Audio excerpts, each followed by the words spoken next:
his role, and I would like to know from him, does he really understand after 2 years of presidency that he is in charge of a country and he's not leading, just a small village?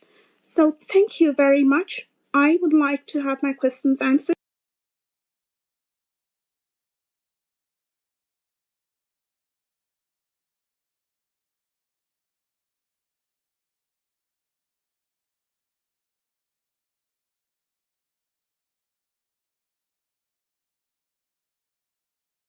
Especially in regards to the picketing and goes on open camera on international television and allows the police for violence against those who entrusted him with his position. Does he understand that the citizens gave him the power and they can retain it, they can take it back? So I would like Mr. President, Mr. Ruto, kindly answer. And I would also like to make a final statement in saying that, in order to be a leader, you have to listen to the people. If you are just occupying a seat, then you do not deserve the title of president. You have to prove yourself to be a president in order to earn. You have to earn that title. And according to me, he has not earned that title. Another thing is, why is he constantly abroad? What is he doing? His mandate is towards the people of Kenya. Why is he always traveling? Whom does Charlene Ruto represent? Because she was not elected by the populace. And why is he rewarding cabinet ministers, cabinet secretaries with positions? If he feels he owes them positions, then he should do that of his own accord, out of his own pocket. We are tired and we want to know when he's dissolving parliament, because Kibaki did that. So please, Mr. Ruto, when you earn the title, I will refer to you as president, but until then, you remain Mr. Ruto. And trust me, other people have fallen before you. If you continue killing Kenyans and not taking accountability for it, you're going to be the next one. Thank you. Well, thank you, Dolly. Kevin Bugwa, you can take the mic.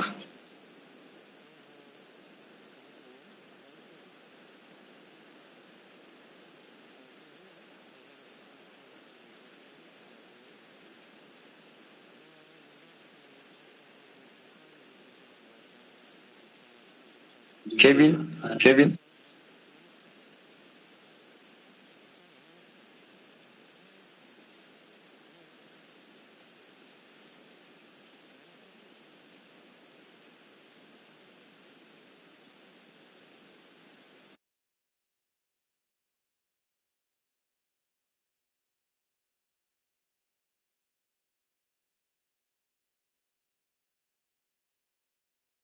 Hey guys, so the president is here. You feel free to engage. You can send the request, then I'll add you.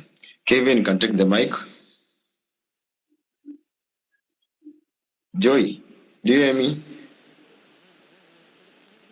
I can hear you quite well. Can you hear me though? Yes, affirmative. Kevin.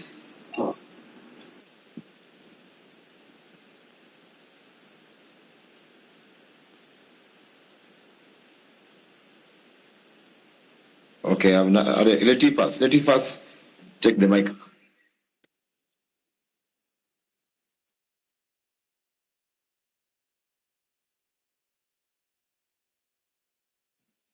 Msiogope kuongea by the way. Ongea tu vile mimi ongea. Osama, unanisikia? Yes. Now, my question to the president was, how come he's so out of touch with reality? The other day when he was addressing us, he was completely out of touch na reality. Hakujua watu wenye waliuliwa. Comment police for shooting a lot of innocent guys. Kids were killed. The other day, when that kid was killed, alikuwa anasema he was actually not remorseful. Analyza, did that child die? How do you expect such a child to be alive in a situation kama hiyo? Another thing is, sisi tunataka dissolve gava. I mean, cabinet yake. I'm so nervous, I'm sorry. Nataka dissolve. I'm speaking on behalf of my fellow Gen Zs, although I'm not a leader whatsoever. To dissolve the Roads cabinet stalled sequel yesterday. reshuffle. These roads have To stalled for a dissolve while. what We Kibaki are did in the year figuring out. 2005. Another thing is to hold all the rogue police officers accountable. Their photos are everywhere. We've seen them. None has been arrested. None has been posted on the DCI page. And we're asking why. The thing is, and whoever recognizes themselves as a leader to us who yako kwa kivyake na is on their own missions. Another thing is to please sort out the passport issues. Kidiki, our interior minister is somewhat also out of touch with reality and incompetent. He doesn't deserve to be there. We thought he was smart until he proved us wrong. Another thing is with the US Embassy. Wase wengi ukwendanga huko hivyo wanatuangadu mingi sana kwenye hizo interviews and blah blah blah na eventually wananyimwa hizo visas. So can they also sort that out? Asanteni.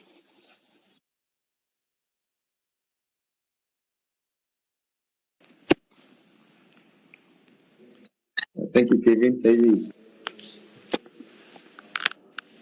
kila mtu anataka kutoa sauti, mtaongea, alafu the president will answer everything.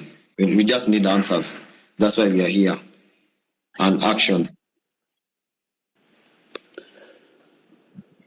Thank you, Otero.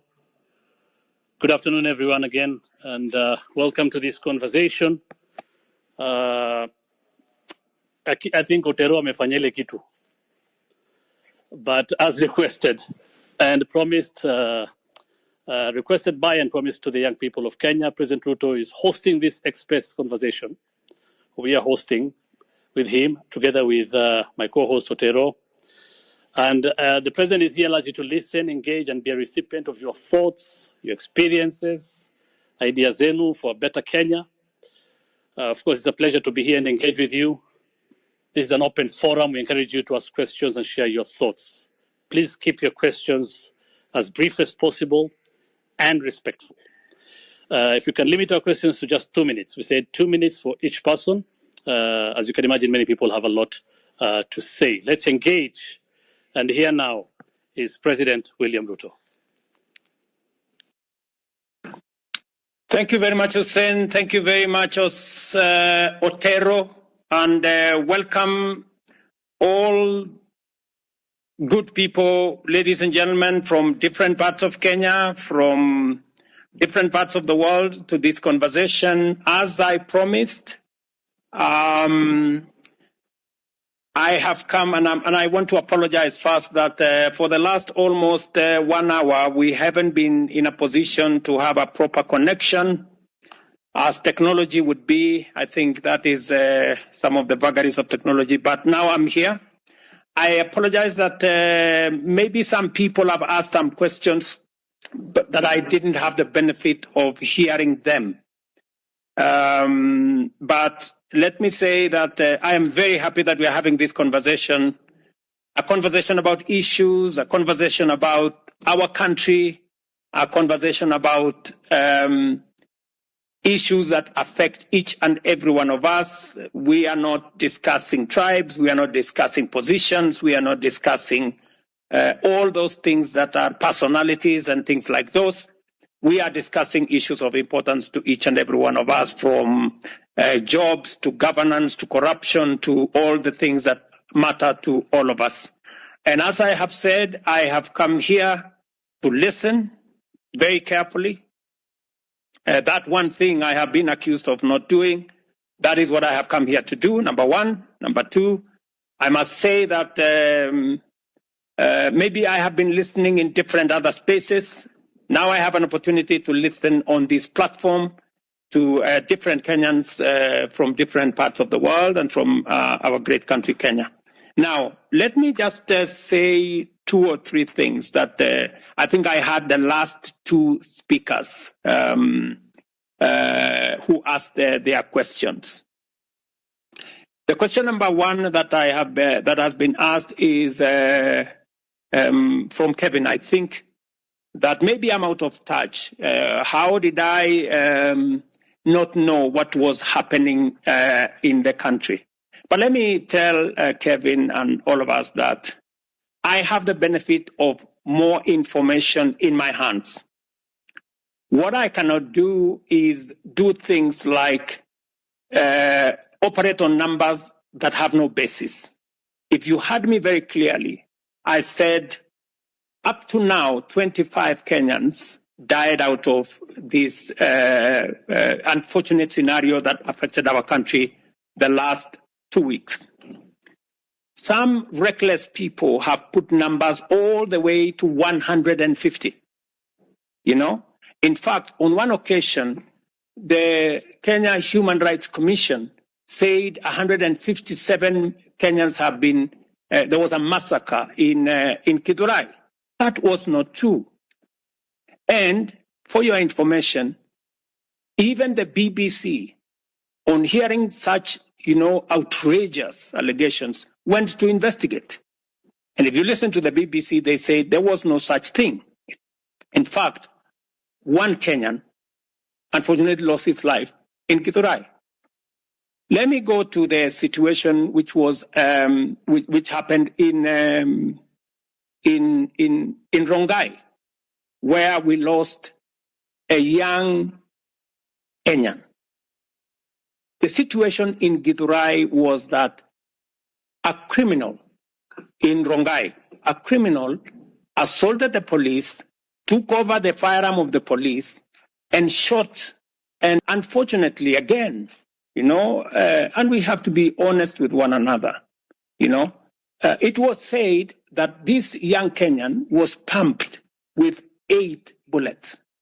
That is also not true in Rongai, And so there is a lot of information out there in the social media propagated by people to try and create a situation that did not exist.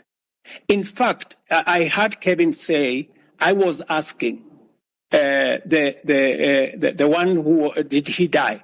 Because, the one that was being said of 8 bullets did not exist. In fact, we have now found out that the one of 8 bullets happened several years ago, somewhere in Buruburu, and it was in a completely different scenario. But on Rongai, I was very clear. I had the benefit of information, and I spoke to that information. The same narrative I gave when I gave the interview on Sunday is the same narrative I have at the moment. I have also been, Kevin has also said that we need to hold the police accountable. And that is correct. And it has been said that I am the president. Yes, I am the president of Kenya. But the president doesn't hold absolute power. That is why we are a democracy. In a democracy, there is a system of checks and balances. The president is not a dictator. I cannot decide for the judiciary. I cannot decide for the legislature. They make their own independent decisions. I cannot decide for independent institutions. The police, and let me say this without fear of any contradiction. When I came into office, I said I will respect the independence of the police. In fact, the one act I did when I came into office, the first day when I sat on my table as president, I signed the instrument to remove the budget of the police from my office, because that budget was being used to manipulate the police. You all know that it is said, he who pays the piper calls the tune. So I did not want my office to be the one to decide for the police on who to arrest, who to charge, how to pursue corruption. I provide policy, the police run independently. In fact, if you read the Constitution of Kenya, the police is an independent institution. It doesn't take instructions from me. It doesn't take instructions from the Chief Justice. It doesn't take instructions from the Speaker or from the legislature. They act independently. I agree, good people. that innocent lives were lost. And one life lost is one too many. I have said in my statement that as government, we are going to support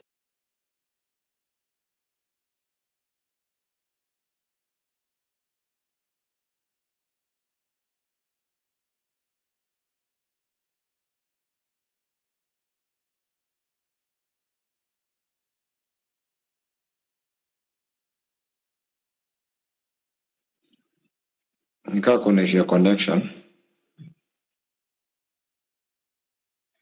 Hussein, unasikia? Nakusikia Otero. Just one moment, let the president use my my handset in the meantime, yeah? Osama Otero, I've got a question in regards to what the president has said just now. First of all, I'm quite dismayed that he's still trying to clear his name. It is about accountability here. He's talking about the number of bullets that killed a citizen. Is it about one person dying or 100 people dying? We know very well that the number exceeds 25 people. And it is not about one person or 25 people or 1 million people. It is about people being killed recklessly. He is still not taking accountability for his actions. And yes, if he says it is a democracy, we agree that is what we expect of a president, of a Kenyan, because independence was fought for and earned 12 December 1963. Now, we're still fighting to free ourselves from the IMF and World Bank, respectively. He's talking about the number of bullets that killed a citizen. He's talking about a citizen in Githurai attacking the police at 3 a.m.? Really? Honestly, Mr. William Ruto, your accountability is zero. I'm quite dismayed, honestly, because you came here to answer to the citizens, but you're taking zero accountability for it. And if you say they're independent, why do you laud the police for the matter of civilians? Why do you hold a press conference and tell the police that, citizens, that they're going to be met with equal force if they go and protest? And what he meant, he did not use the word protest precisely, but he said anyone who tries to disrupt the peace of the country. Protesters, how do protesters disrupt the peace of a country? Why do you laud the police when people are killed? Why are police shooting at civilians on their balconies? Why are people fleeing Kenya so that they may have peace? Why are they being abducted? You might say that the police body is independent, but this is not a democracy. It is not functioning like a democracy, but a dictatorship, Mr. William Ruto.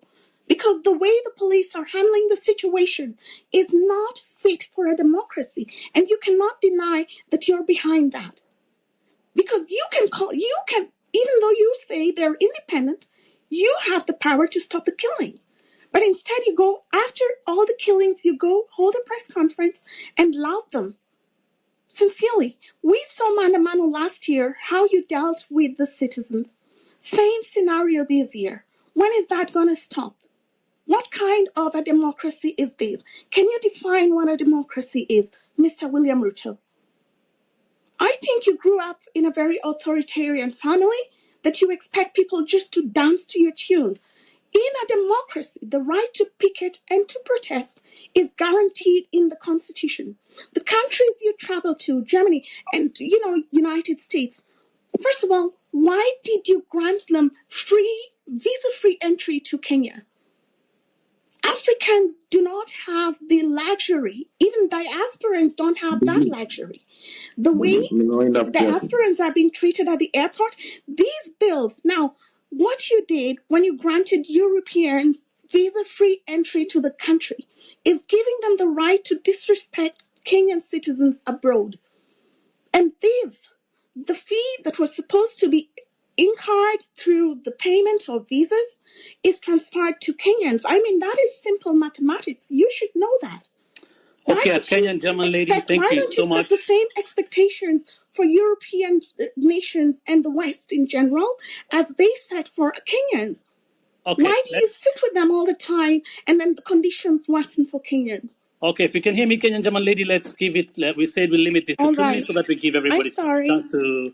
No worries, no worries. You're at liberty, of course, to ask your question, Mr. President. Thank you very much. Let me help. Let me say this to my sister. The right to picket, the right, and I said it in my statement, is enshrined in the Constitution. But let me also make a distinction.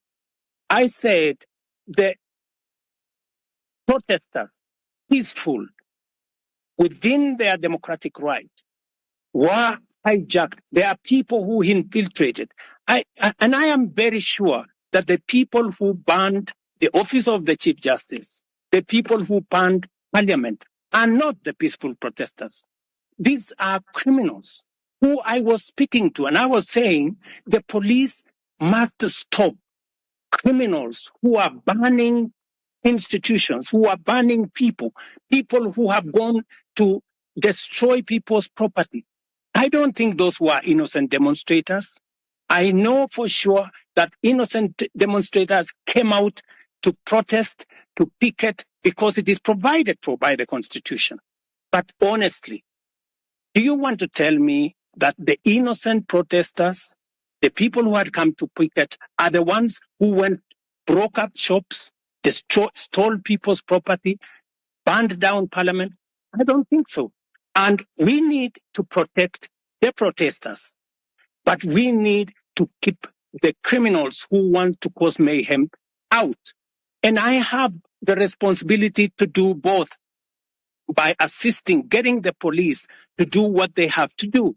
It is my responsibility to facilitate the police. The police will tell you, ever since I came into office, I have tried to assist them, to get them the right equipment, to get them the right capability, to protect the country and to protect innocent protesters. Let me also tell you, many of the innocent protesters became victims of criminals who stole their phones. They were all over, who took away their money, who stole from them.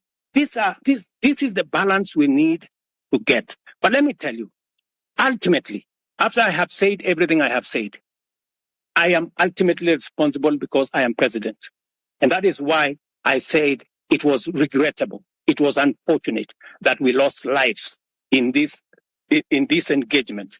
And I have said government is going to assist all the families as to the extent that we can to make sure that we minimize the loss that they have gone through. Let me also say the following. On matters to do with passports, I think we have made a very big step in the right direction to make sure that we deal with the challenge of passports. And even now, we have given a green channel to Kenyans who are looking for jobs abroad.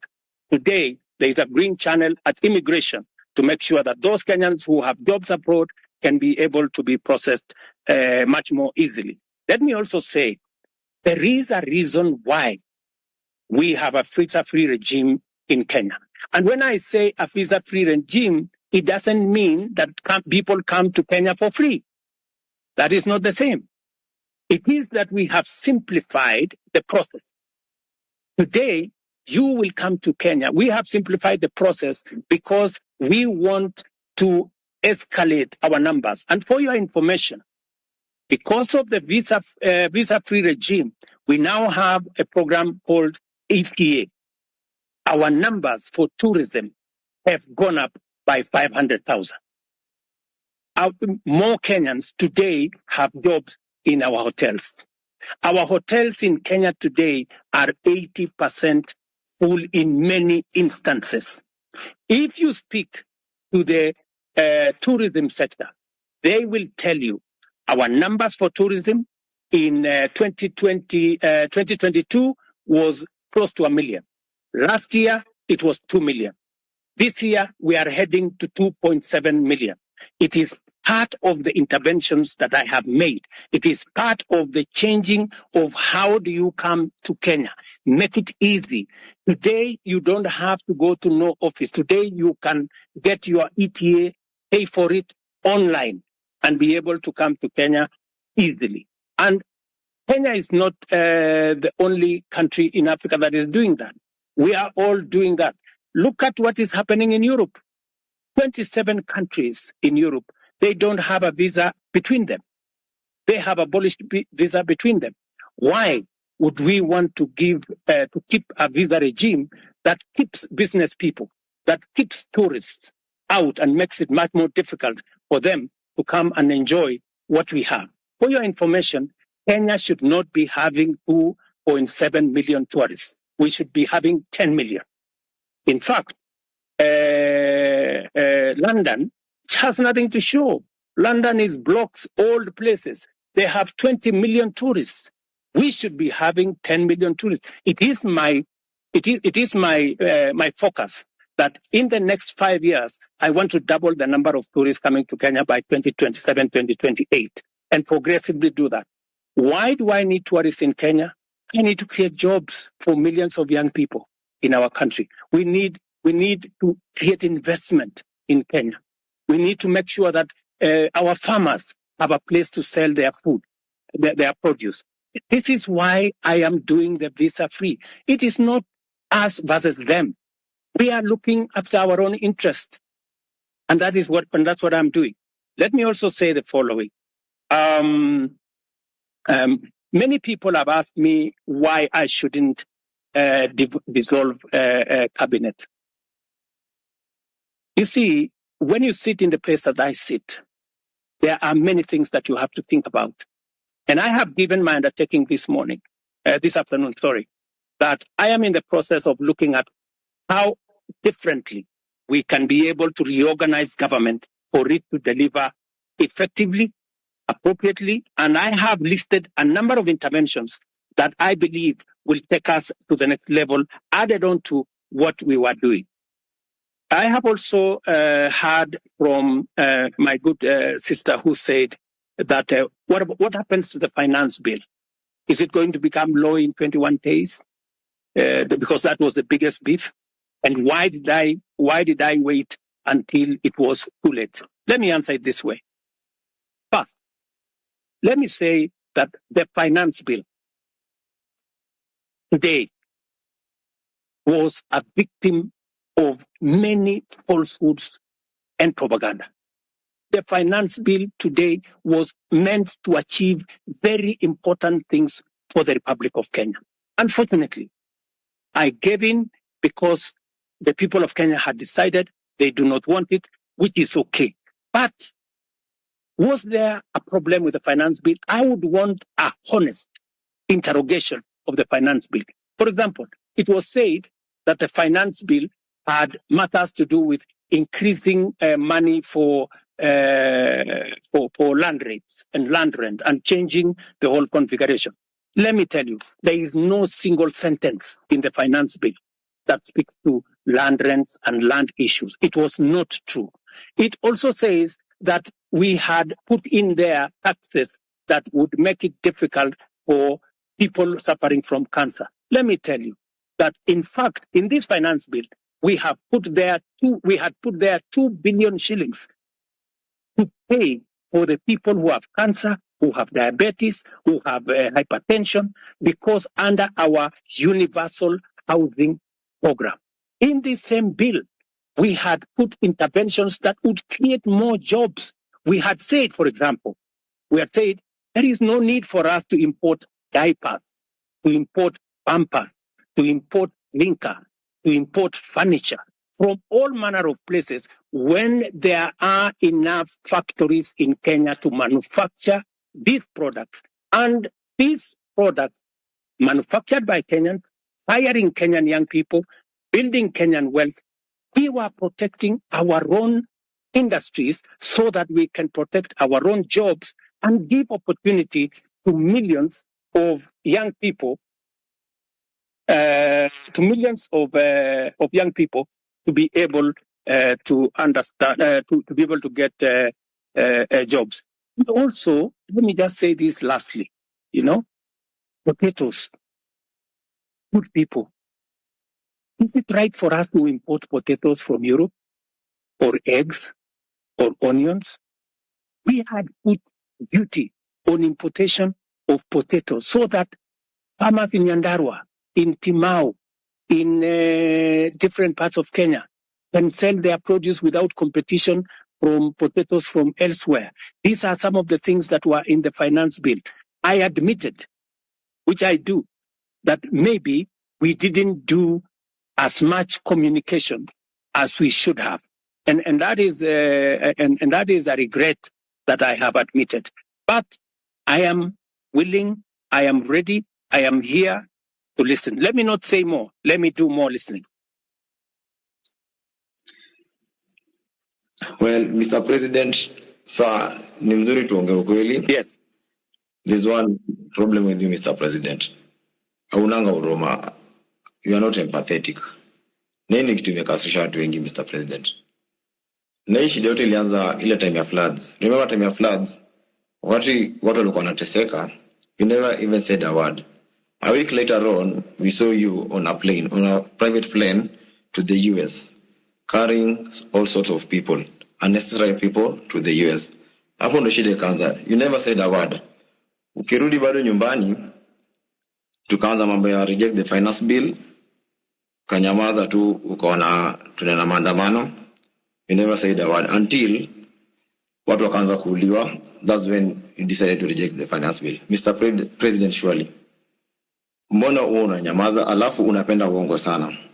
Unaona tu vitu vinafanyika when it gets out of hand, alafu unaanza kuongea. Saizi kuna watu wanazika watoto wao saizi vile tunaongea. Saizi hata kuna rafiki yangu saizi anazikwa saizi. Ni matanga, hii wiki imekuwa ni matanga sababu ya maandamano. But you're here thinking about the economy. You're not even sympathetic to the families. Uja mention hata jina mtu mmoja. Kuna swali pia niliona umejibu sema about Rongai. You asked us, kila mtu kwa hii space wanatoka from different regions in Nairobi, in Kenya. Yeah. Rongai, people are killed. Githurai, people are killed. However, the information you receive, unadhani they tell you only one person was killed. Okay, that's a life too. They do not feed you. They do not feed you the actual information. So you are just weighing the deaths of people, the number of people. You just tonight, Kindiki was saying people are not killed, was not aware, people are not abducted. You are just arrested. Some of us were arrested. And your excuse is that the police unit is an independent body. Surely, Mr. President. Watu watakuwa alafu unasema police unit is independent.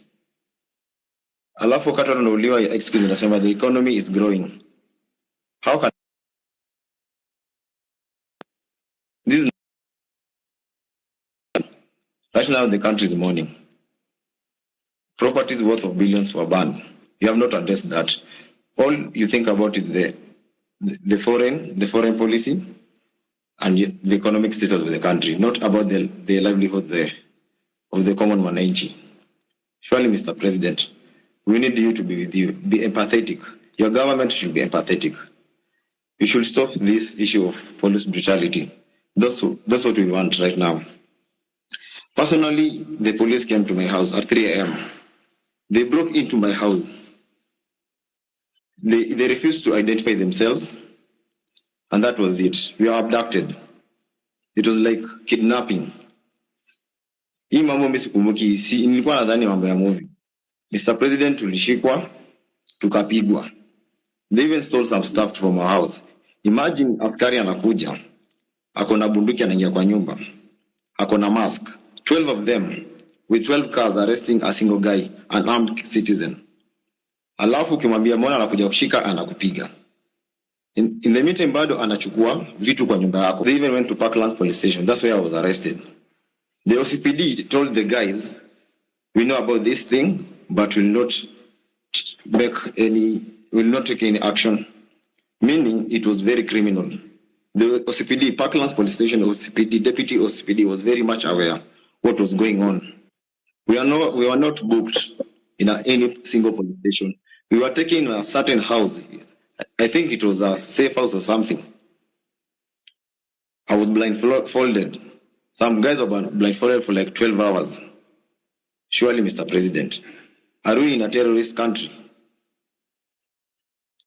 We just want you to answer that. Okay. This is why we're in this space. Thank you very much, my friend. I regret your situation. If that is the kind of treatment you have gone through, I apologize.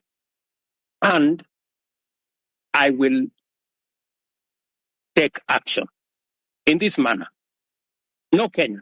And I made a commitment to the people of Kenya that there will be no extrajudicial killing. There will be no River Yala.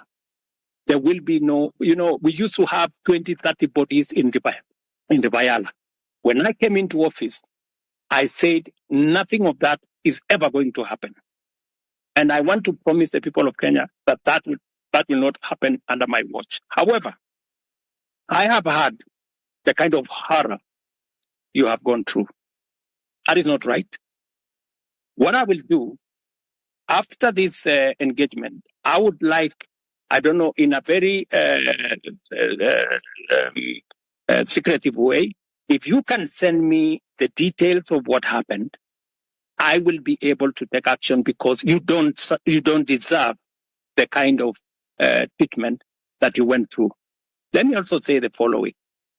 You have talked about empathy. Maybe, people are born differently. Maybe we empathize in different ways. For the case of the floods, I even convened a whole cabinet meeting to just respond to that matter of floods. 3 cabinet meetings. My minister was on the ground. I was myself in Kiamaiko, in person.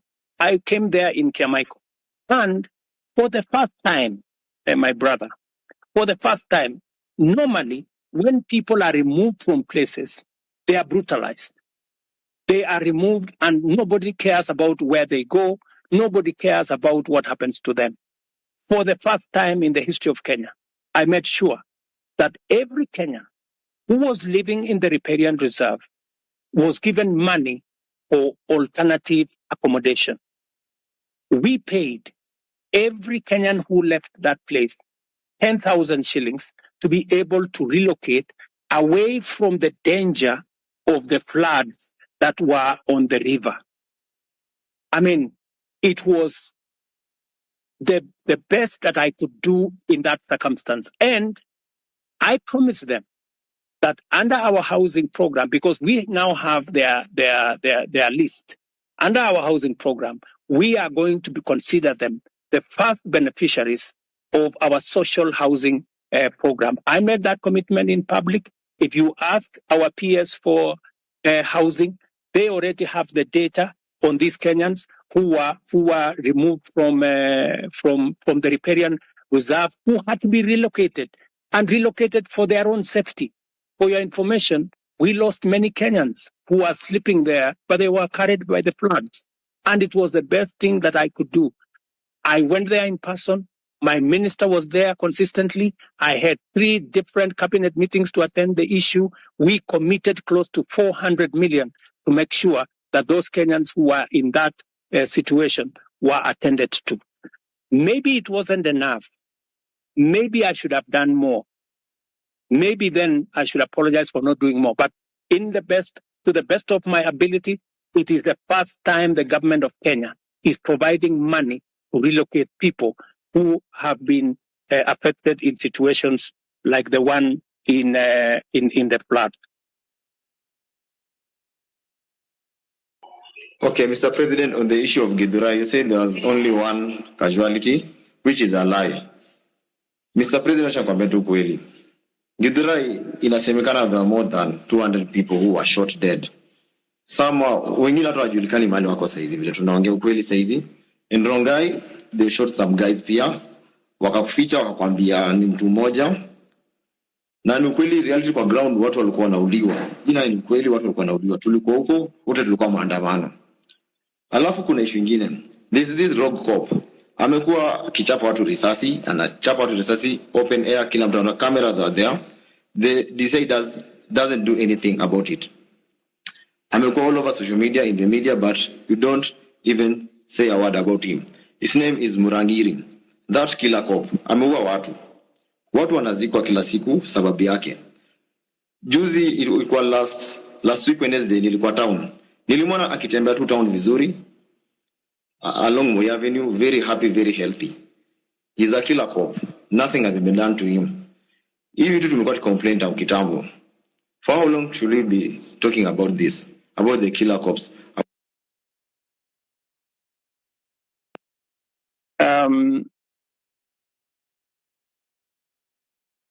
Sorry. You can go ahead, Mr. President. My good brother, you know, it is good to be brutally honest. And I will not, as president, or even as a Kenyan, ever say anything that is not factual, especially on a very serious matter of people losing lives. Are you saying 200 people were killed in Khtv? Really? I mean, my friend, I mean, where are can the family step forward? People who are saying our members of our family are missing. They went to Mandamano or they went to picket and they did not come back. 200 people is not a joke, my friend. So I really want to plead with you. I am sorry to tell you, you have wrong numbers. I'm sorry to tell you that. It is Mr. not President, possible. we even have the names.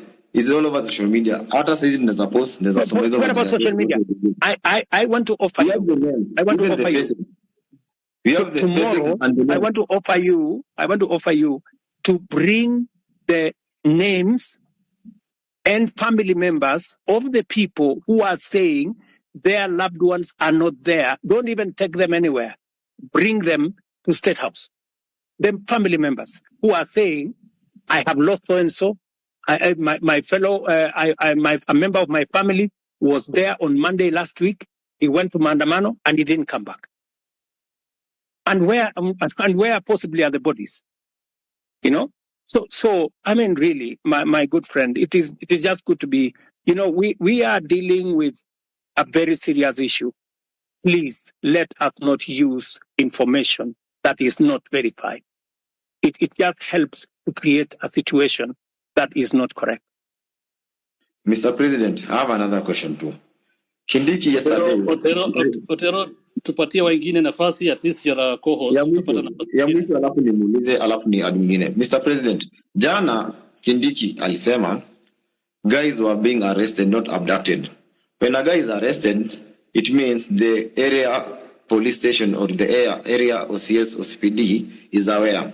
When I was arrested, Parkland's deputy OCPD was not aware. Meaning these abductions are very illegal. Right? Let me say the following on matters of abduction. You know, first, let us agree first that the era of extrajudicial killing is no longer with us. There is a new problem called abduction. And it is something that I am going to exercise my mind on because the police have clear rules of how to arrest citizens if they have to arrest citizens. There is a clearly stipulated procedure on how that is done. And if anything is done outside the procedure, then it is illegal and it is punishable. So when the police arrest somebody, they must declare to that person that they are policemen, they are arresting this person for this and that and that and that, and they take him to a place that is known. So that is a matter that I will take up and I will deal with it. Okay. Thank you, Mr. President. Otero, tuko na wewe bado unauliza maswali, naona umeanza wewe ni Otero, so unaamua vile utafanya, but patia watu wengine chance. We'll take Wakili Saruni. we'll take three people, three at a time faster. We have, I'll bring in Alai, followed by Edith, followed by Gray, and then you can give Wakili after that, 4. So again, if a question has I really don't think Alai should speak, because his comments will be biased. This space is basically about what we are going through in the street. Alai doesn't know about it. In short, Alai amekuwa akiongea mbaya kwa hili story ya maandamano. I really don't think Alai can Alai speak can. for himself. We can't limit anybody from speaking. Everybody has the freedom to speak here. No, Alai is very bad. So thank you. Let's have Mara can speak, but Alai, no, he hasn't been against this. Thank you. Otero, I've been an advocate of freedoms for a very long time, especially when we don't agree. So I would ask you to learn that lesson that you should listen to people, especially when they don't agree with you. And that's what the president is trying to do here. We don't agree with him, and that's why we want him to listen to us, and he agreed to come to the space. And moving forward, I really want to tell the president that, Mr. President, you know that your success is our success, and we really want you to succeed. The problem is that I don't know if you really want yourself to succeed as a president of Kenya. Because from the moment you got to be the president, there are things you did which I think just sabotaged your presidency. When you decided to say that you are not going to listen to intern doctors, I said, does the president know what he's doing? Because he's touching the hearts of Kenyans. These are the people who spend most of their time in public hospitals. When the president didn't take up the matter of pending bills and tell the counts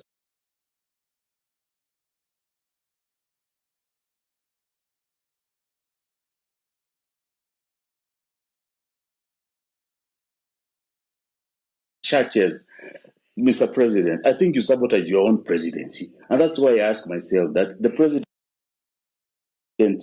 really tells us that he means well for the country. But is he really meaning well for himself? Because unless somebody else is the president who is doing all these things, the second and last question, because I don't want to spend more time, I'm an elected official in Nairobi, Mr. President, is the issue of Nairobi on-source revenue, which we have asked, we have investigated, we have been taken round. Mara, it was KRA which is collecting that money. We have taken to the office of the president. Finally, we were told that it's being collected in State House by some agency. We can't get, I'm the vice chairman of ICT in Nairobi City County Assembly. But nobody knows who is collecting revenue for Nairobi City County, Mr. President. It really saddens me, because if that revenue was collected in a transparent and verifiable manner, then you know, Mr. President, some of these bills would be taken up by the counties and it will not come to you in the national government so as to pay those bills, Mr. President. Those are the only questions which I had. Thank you. Thank you, Alai. Edith? Yeah, thank you for the chance to ask a question. Edith, Hello. are you with us? Can you hear me? Yes, I can hear you. Can you hear me? Okay, let's go to Gray if Edith is not responding. Hello. All right, thank you so much. Hello. Hussein, this is Grayson. Hussein, can you hear me? Otero unanisikia?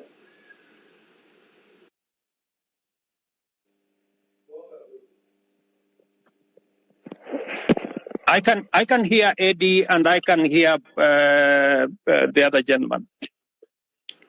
I'd like to ask my question if you can all hear me. Okay, let's have one person speak.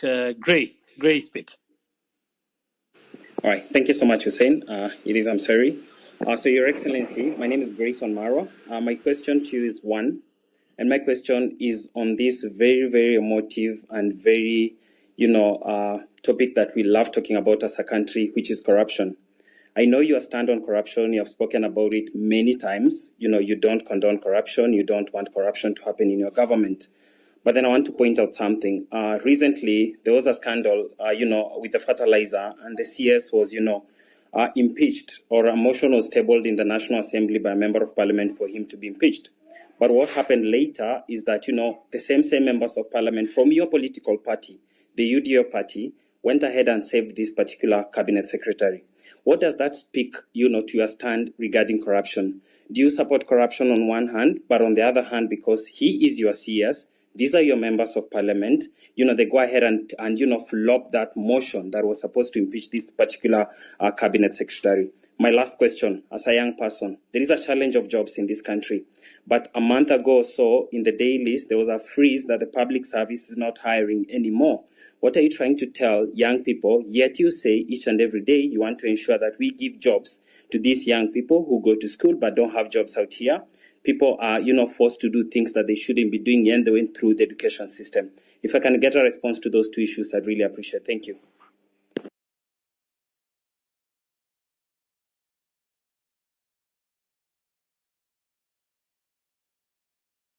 Grayson, Do I answer those, or I thought we said we take 3 people? Can we take maybe Eddie? Eddie was somewhere. There is a lady called Eddie was somewhere or something.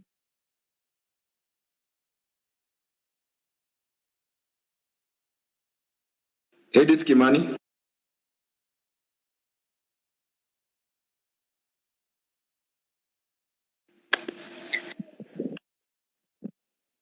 Otero, from my end, I see she's a listener. Maybe you can add her to speak from what I'm able to see on my end. Okay.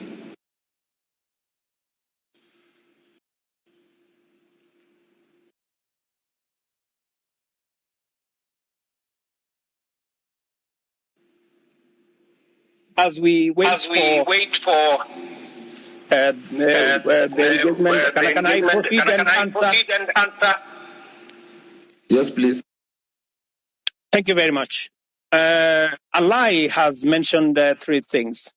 Mr. Alai, I want to tell you, Mheshimiwa, that I am acutely clear that even if I don't succeed, I want Kenya to succeed. The one thing that I am very clear about is what do we do to change the status of many Kenyans? Intern doctors. There was a long conversation with intern doctors. I made sure that they were attended to. I met the leadership of the intern doctors myself, finally, and we did make an agreement on how to sort out the intern doctor situation, including I have factored in this budget with their concurrence. When I agreed with them, we were supposed to sort out their arrears in 3 years. I offered to sort them out in 1 year after I engaged with them, and the money is in the budget. As I talk to you, I have even today decided that even with a cut of the finance bill, I will still make sure that they are sorted out. The issue of pending bills. My good brother, we have pending bills in the region of 650 billion. It is the reason why I appointed Mr. Ouko, our former Auditor General, to interrogate all the pending bills for purposes of making sure that we can pay them.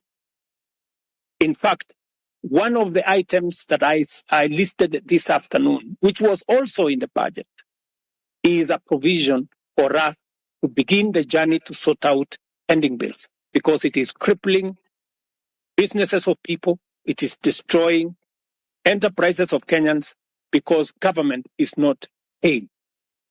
The third thing that you have said about Linda Mama or Linda Jamii and Edwafia, I have done 3 things. Maybe the explanation. Let me give you the explanation. On Linda Mama. Am I audible? Yes, you are, Mr. President. Sorry about that. What we are doing is, under our universal health coverage, I promise the people of Kenya that we need to ensure that we don't leave other Kenyans behind.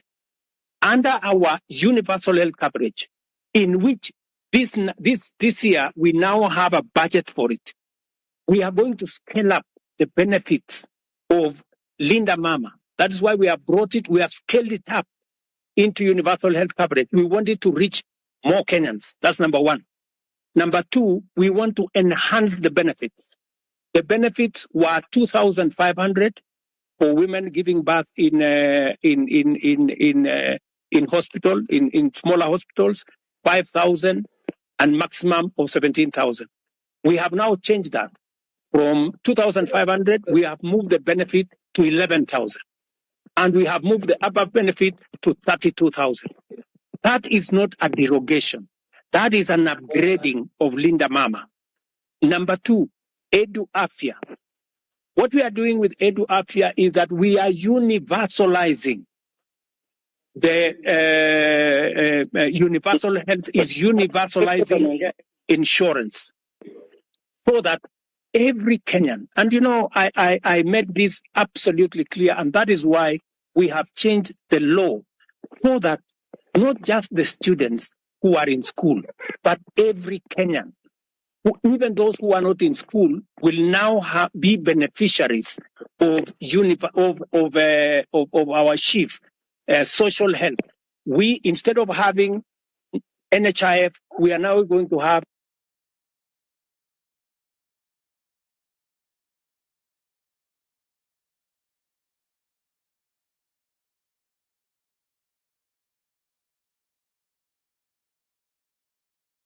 that universal health is available to many Kenyans. Finally, on Nairobi, on source of revenue. I thought I heard the governor say the other day that he had increased it, he had raised more revenue than was ever raised. I'm not sure about that. But I want to tell you that that is a Nairobi County affair. You, Mr. Alai, should not be asking me. The public should be asking you.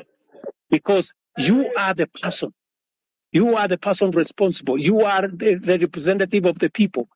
You should answer that question. You should be the one to interrogate the county government. It is your responsibility of oversight. It is your responsibility of representation. It is your responsibility of legislation. You should legislate how the county resources are raised. You should oversight the county government to collect it.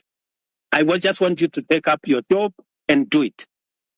Let me, Gray Marwa has asked me two very important questions. Marwa, these are very important questions about corruption. Let me say the following, just three things first. Number one, I said before that corruption must be dealt with firmly and decisively. And that is why my act number one in office, the two acts that I did in office when I came into office was number one, to make sure that I give financial autonomy to the police so that they can pursue corruption to the extent possible and that they don't have to come back to me and nobody in my office will control the police in as to who they want to prosecute. That's number one. And I signed, and the budget of the police is run by the IG at the moment, and they are free to go after everybody. That's number one. Number two, I made sure that the judges that had been denied the opportunity to serve and to empower our judiciary, I signed them, and I made sure that they have been gazetted and they went to work. I did not stop there. I have enhanced the budget of the judiciary from 18 billion to this year. I wanted to be at 25 billion. Unfortunately, it may come down because of the finance bill by about $1 billion or so. Number three, I am the president who has sworn in the highest number of judges in 2 years in the history of Kenya. I have sworn in maybe 46, almost 50 judges, because I have agreed with the judiciary that justice delayed is justice denied. And therefore, I want to make sure that becomes the case. Number four, on the specific incident of what happened with fertilizer, I want to tell you, as I tell the people of Kenya, those where evidence has been gathered, sufficient evidence has been gathered, they are in court. The CEO, the general manager, and 7 other staff of the National Cereals and Produce Board are already in court. The minister was taken to parliament to answer for political responsibility, that to make sure that his oversight role was in question. I want to tell you this, Gray, that we are a country of the rule of law. When a person has been, when allegations are made against a person and they are not verified, there is no way that such person can be held to account. But when they are verified, like the case of the officers who worked under the minister that were verified, they are in court. I want to tell you, if a minister, if a principal secretary, if there are verified allegations of corruption against any cabinet minister and or any principal secretary, the day they are taken to court, I will fire them. I will not wait for the court process, because there will be an element of confirmation that these are people who are corrupt. Let me talk about jobs. And you have said correctly that the public service has issued a circular that there will be, there is a freeze on jobs. The public service has a freeze on jobs at different levels. People who are employed at entry level and the space around jobs is huge. Government can only hire a very small fraction. My intention, my plan is to make sure that government facilitates the economy, facilitates the private sector, facilitates the entire enterprise space to create more jobs. It is the reason why I made a deliberate commitment to the people of Kenya when I went for the elections, and I said I will focus on creating jobs. And if you want me to explain to you the areas where I am focused on creating jobs, I will. If you want me to tell you how many jobs I have created in the 2 years that I have been in office, I will tell you, from housing, from digital jobs, from going to manufacturing, all the way to export of labor. I will tell you how many jobs I have created, and I have every intention to make sure that as many Kenyans as possible have an opportunity to have an income so that they can contribute meaningfully to the development of our country. Thank you.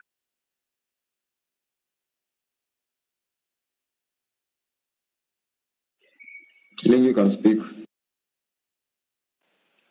Thank you very much for this chance to maybe ask some few questions to the president. I'll be very brief. I only have 3 questions to make. One, Mr. President, is that like most of the people have said, is that your government is full of lies. Because of one, I want to put it clear that when Finance Bill 2023 was passed, we believe that the revenue that was going to be collected during that period were going to be used for development. Personally, I come from a Masab constituency. And on February of last year, the CS for Transport, Bonamur Komen, came to Kabiet Shrines and promised us that there is a road down there that's going to, down from Kurgung to Chepterway, coming down to Kapkatembu. He said personally that since that this is a road that was left midway by the contractor, he was going to send the contractor in a record 3 months to be on site so that the road can continue so the contractor can start the construction. Up to now, we still haven't seen that. So that basically tells you that that is a liar. Number 2, I think the Gray has talked about the issue of fertilizer. You've said, Mr. President, that if you find that there is a case against the said minister, you're going to fire him. There is a case that has been filed by the Law Society of Kenya against the Minister of Agriculture. If kindly, we can tell the minister to step aside so that, trying to investigate someone who is in office becomes very hard. So let the minister step aside so that we can continue with the investigation. Number 3, I would want to talk about the arrogance. The arrogance that is in your government.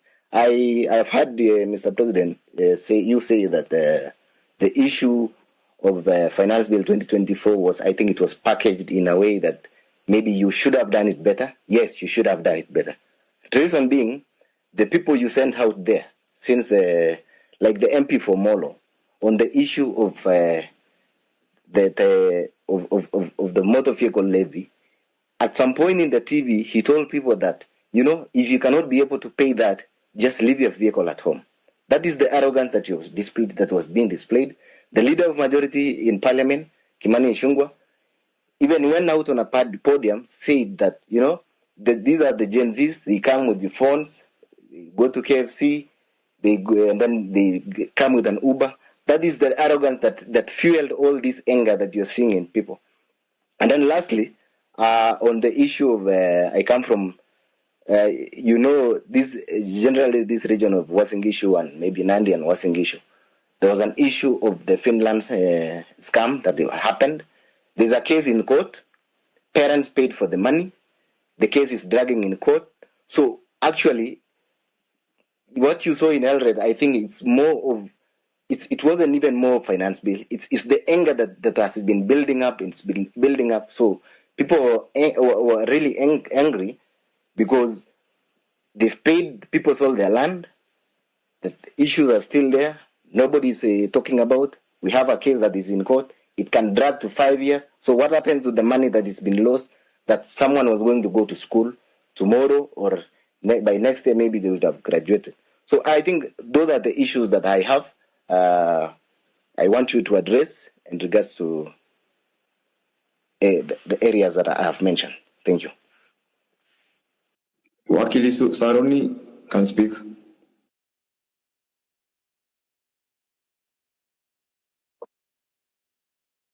Thank you very much, Your Excellency, for this opportunity to address you, and thank you very much, the host, Hussein and Osama. My name is Jesse Saruni, or rather Wakili Saruni. I am the president of University Students in Kenya, KUSO. And Your Excellency, I have a few concerns. But first, allow me to give you a background of why, in my opinion, I feel comrades were very disturbed about the finance bill. Your Excellency, if you look at the finance bill 2023-2024, it introduced housing levy at around 3%, which was to be redeemable. However, during public participation, the people, most of the people, including comrades, said that we can start at 1.5%.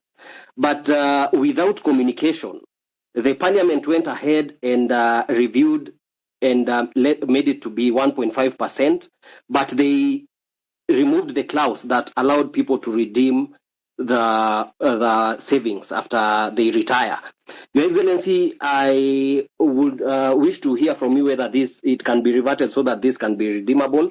But as I continue, Your Excellency, I was part of your team during the campaign, and one of the things that we were saying during the campaign, because I actively campaigned using the Kenya Kwanza manifesto, was the 30% of appointments of youth in different positions, and including a youth advisor to the cabinet. However, Your Excellency, currently we have an advisor to the cabinet on women affairs, but we do not have an advisor to the cabinet on youth affairs. I was concerned whether this was deliberately left out, or I was just a little bit concerned with that. Your Excellency, another key concern that affects comrades, around 6,000 graduates went through diploma in law, and this is in regard to career progression. So they did their diploma in law, and they proceeded to do their degree in law. Your Excellency, before 2014, everyone who did their diploma and did their degree in law were able to proceed to the Kenya School of Law for the ATP Advocates Training Program. But the laws were changed in 2014, and this affects around 6,000 university students who are working in law firms and getting underpaid. And I am happy to see that the president of LSK, who is very passionate about issues of youth, is also here.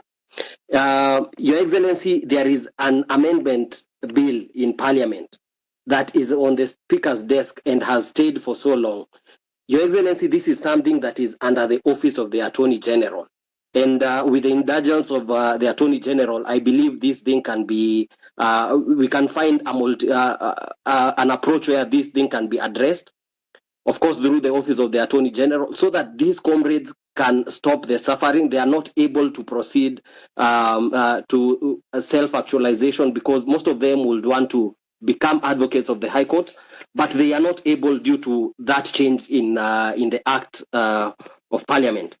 Your Excellency, another concern is on students and youth leadership. Wakili, I really hate to do this, but please, we've only gone through 5 questions. I think there are so many people on attack. Okay, just one more. Kindly, we agreed. Yeah, please, kindly. Okay. Your Excellency, in regards to university students and youth leadership, you can see that we have the National Youth Council, which is constituted. It's supposed to hold elections. And I feel, Your Excellency, the youth feel that they have not been able for a long time to represent their grievances because they are not able to elect their leaders directly. And this goes back even to the University Amendment Act, which introduced the delegate system, which I feel that the universities have found a way to maneuver so that they make sure that the students who are elected are students who they can be able to maneuver and manipulate. Your Excellency, finally, on the issue of branding, the projects that our members of parliament and all other people has the aspect of when the projects are complete, people tend to brand their names on these projects. Your Excellency, these projects are financed by taxpayers, and it is the request of the young people and the youth that when it comes to branding, we would rather have these projects branded that they have been financed by the Kenyan taxpayer. I will leave it at that, Your Excellency, and thank you very much. But of course, there is the issue of mental health. I appreciate we cannot exhaust all these things in one sitting, but I'm looking forward to more engagements in other platforms. Thank you very much, and I'll leave it at that. Thank you. The final question of the 3 ex-councillor. Good evening, everyone. You can hear me? Yes, please go ahead. My first request to the host and the co-host, please do not give the elected people the chance to speak, one of them a lie and me. You can hear me, Osama? Can you save the time? Elected MPs, any elected official should not take this chance apart from the president. So thank you very much for the time. I have 2 things. More, I don't want to repeat a lot of things. In the meantime, I just want to address the president. Number 1. Mr. President, si watakujua huyu askari amekuwa kiwa watu kwa maandamano atashikwa siku gani? Kwa vile amekuwa kirom freely tangu last month amekuwa to all over the city. Tulikuwa tunataka kujua atashikwa siku gani? Kwa vile ilikuwa inasemekana amekuwa hivyo tangu kitambo na sio wa kwanza. We just need answers about him. Thank you. Okay, he will answer that plus Councillor.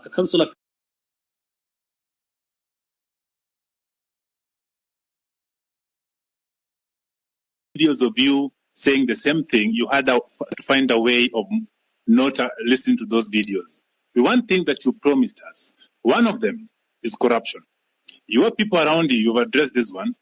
You can't tell me out of the 100 people you have around you, 90% are corrupt or have story of corruption, and you are doing nothing about them.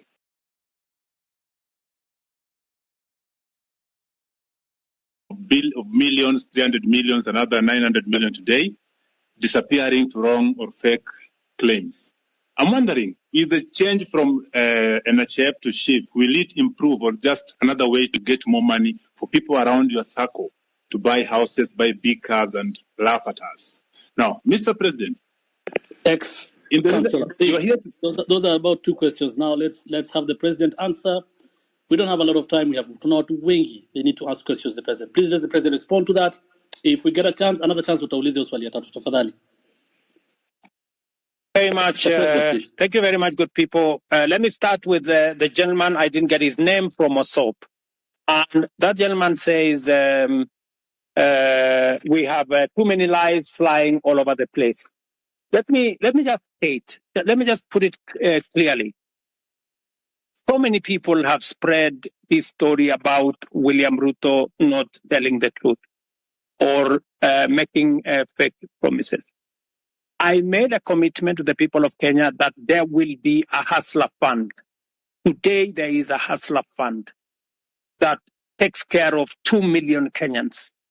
I made a commitment to the people of Kenya that fertilizer is going to come down. It has come down from 7,000 to 2,500. I made a commitment to the people of Kenya that we will have a housing program.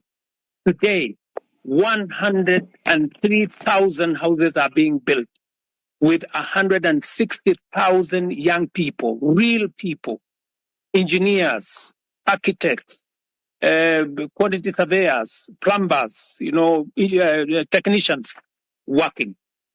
I made a commitment to the people of Kenya that we are going to sort out matters in the education sector.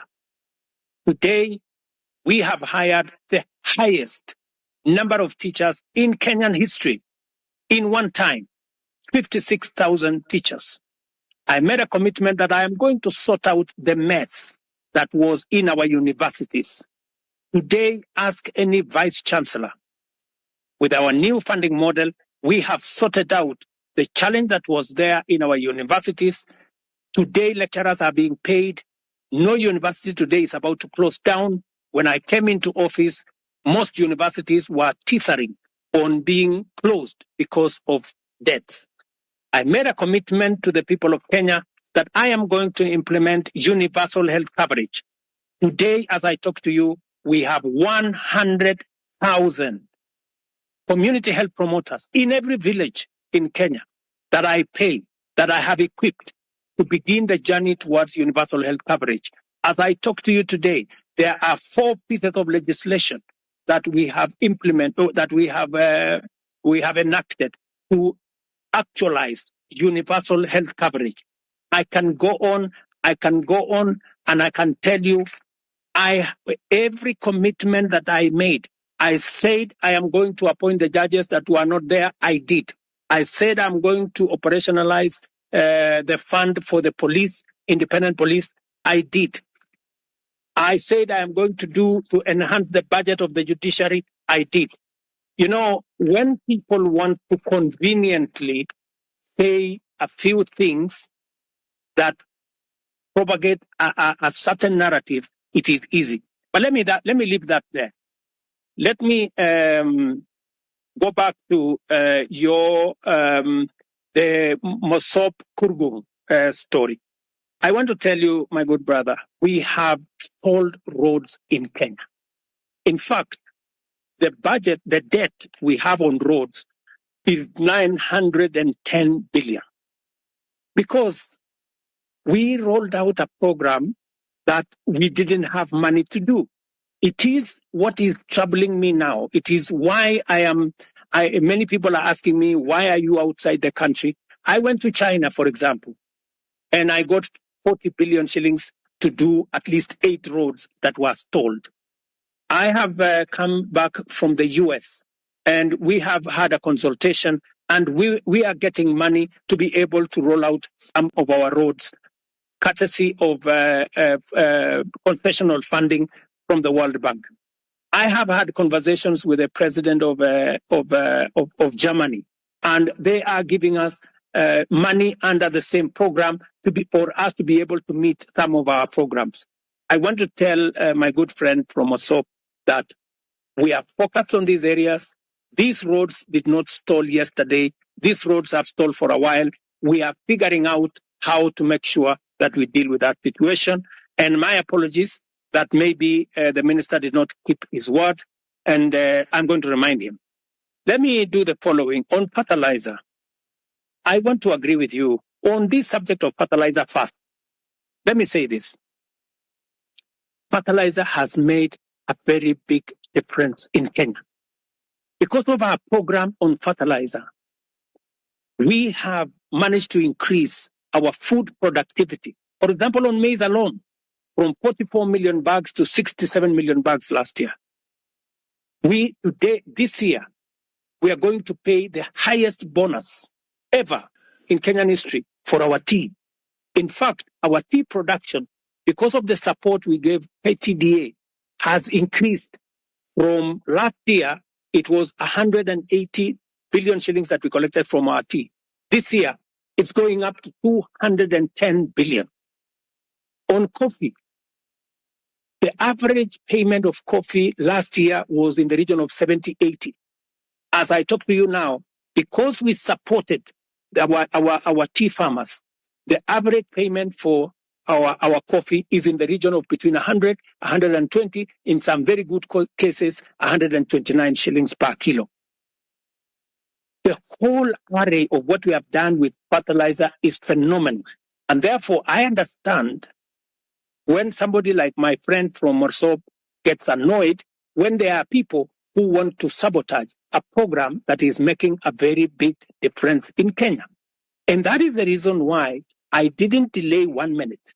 When this issue of fake fertilizer came into the public, all the officials that were involved in it at the National Cereals and Produce Board were charged.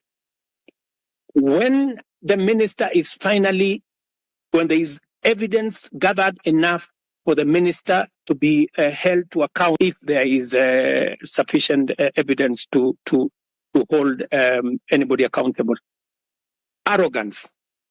I agree with you that not everybody understands communication.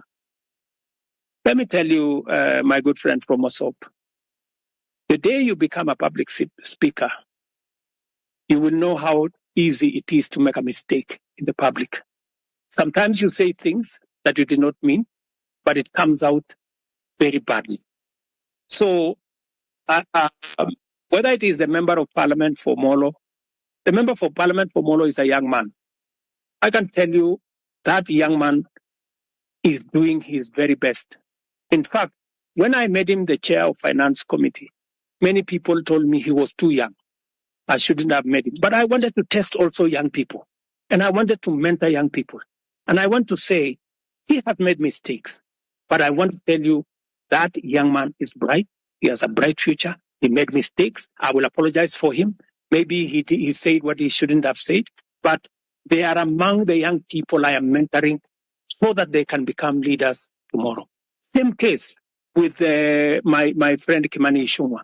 In fact, after he made that statement in, I think it was maybe in Baringo or somewhere, I called him.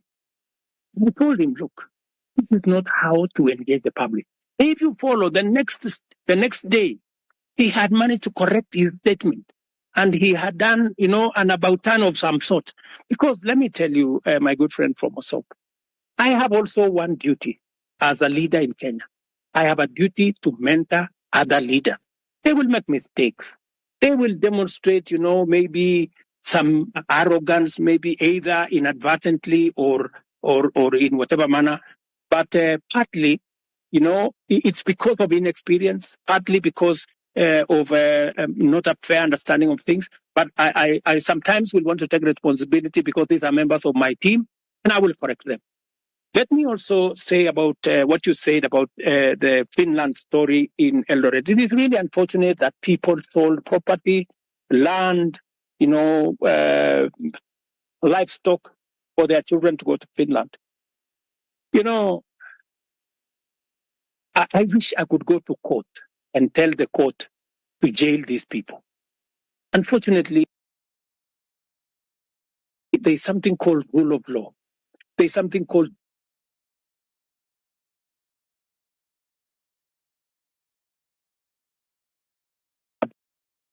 think that there would be a matter. But these are people who have been arrested. They are, as I talk to you, presently in court. They are being taken through due process. And I am very confident that if they are guilty, the law is going to deal with them. Let me go to Saruni, Apili. You said about the 1.5. It is true. there was a proposal of 3%. The public told us that we do not want a levy. If you want, collect a tax, reduce it to 1.5. So both reduction to 1.5 and changing to a tax was actually coming from public participation. This is what the public said. If the public are going to make a different suggestion going forward, we will respect what the public will have said going into the future. Am I still audible?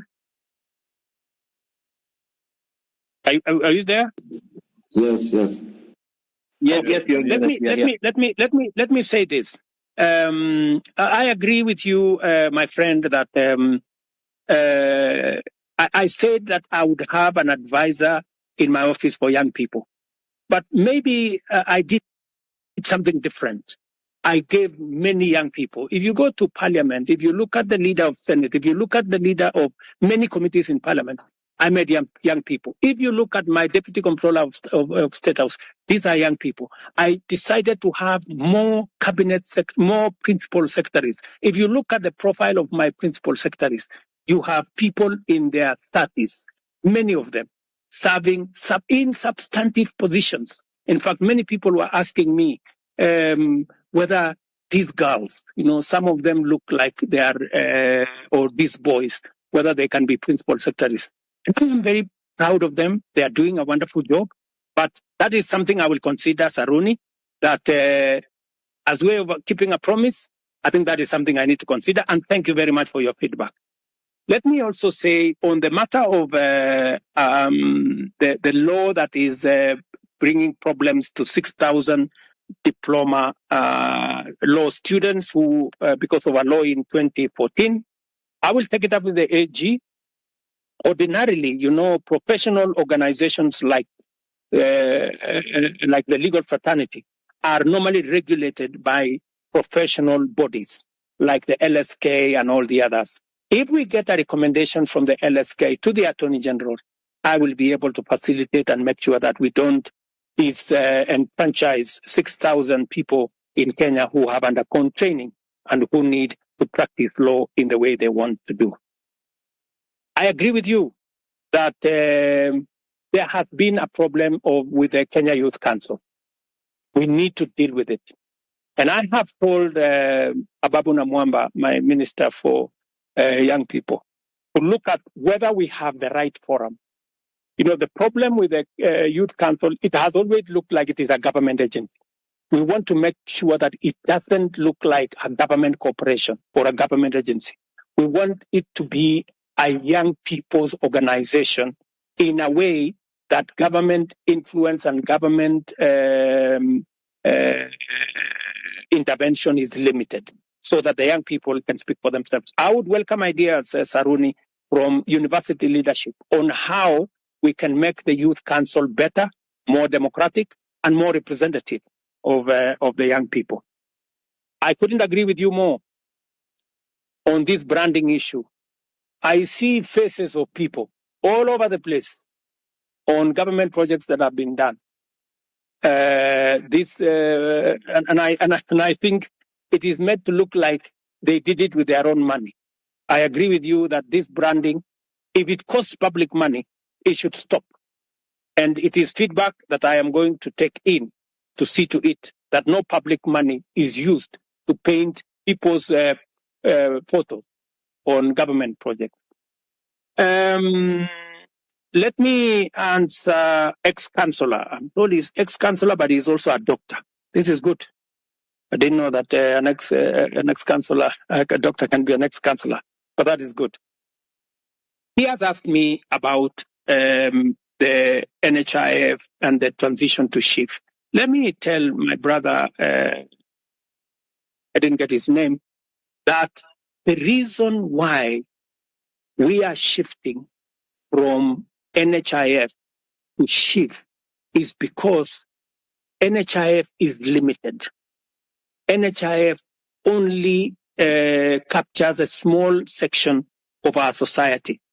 It is my intention, as I made a commitment to the public, that every Kenyan must have two things. must have access to healthcare and must have access to health insurance. We must make sure that those people, even those who cannot afford NHIF, because there are many people who cannot afford the 500 we are paying at the moment. And that is why we have brought in a means testing system so that the people who cannot afford the 500, we have now reduced it to 300 under the new program. And even those who cannot afford the 300, the government of Kenya is going to pay for them, so that no Kenyan will go to hospital, whether they are suffering from hypertension or cancer or diabetes or whatever. Either they get treatment because level 1, 2, and 3 are free, or they can go to a referral hospital and there is an insurance system. That's a social insurance that is going to make sure that their bills are paid. So, and let me tell you, one very important addition to this program is the digital health platform. The biggest problem we have had in NHIF is the digitization process. We lose a lot of money because of collusion between hospitals and staff at NHIF. In fact, you saw in the public media that there are hospitals that have more accountants than medical officers because they are gaming the system. We have now standardized all tariffs. There is no way you can be treated by malaria in one hospital and you pay 1,000, and treated for malaria in another hospital and pay 100. We have standardized, whether it is public, whether it is private hospital, we have now standardized treatment. That is what happens world over in countries that understand how to manage matters health.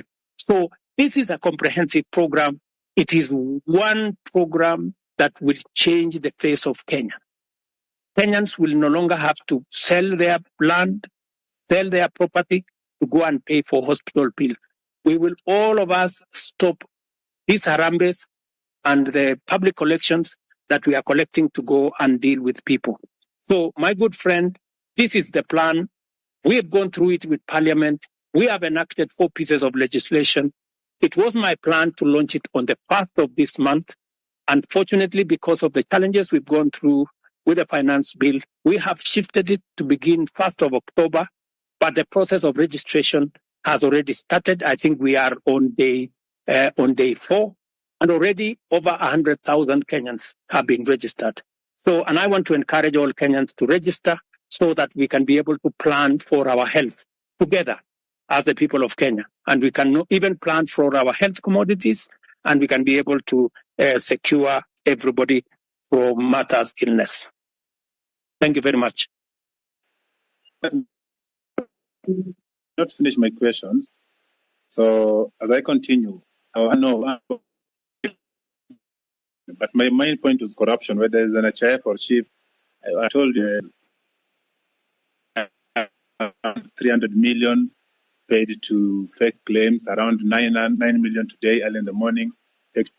Will this stop in the new system?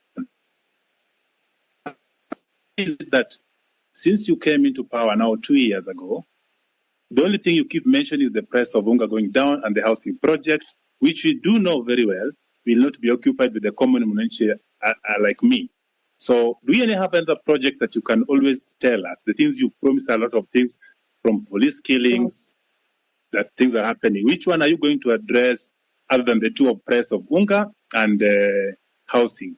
Now, in the police thing, there's somebody, as someone has told you, you have not addressed, someone was asking, there's a police that killed somebody, is believed to have killed the first Rex, the first death of the protests. Still roaming. Yesterday, the other day, was seen in a video shooting directly to a crowd. I didn't see the end of the bullets. I cannot tell the crowd to a wall. What is happening to this? When are these people getting arrested?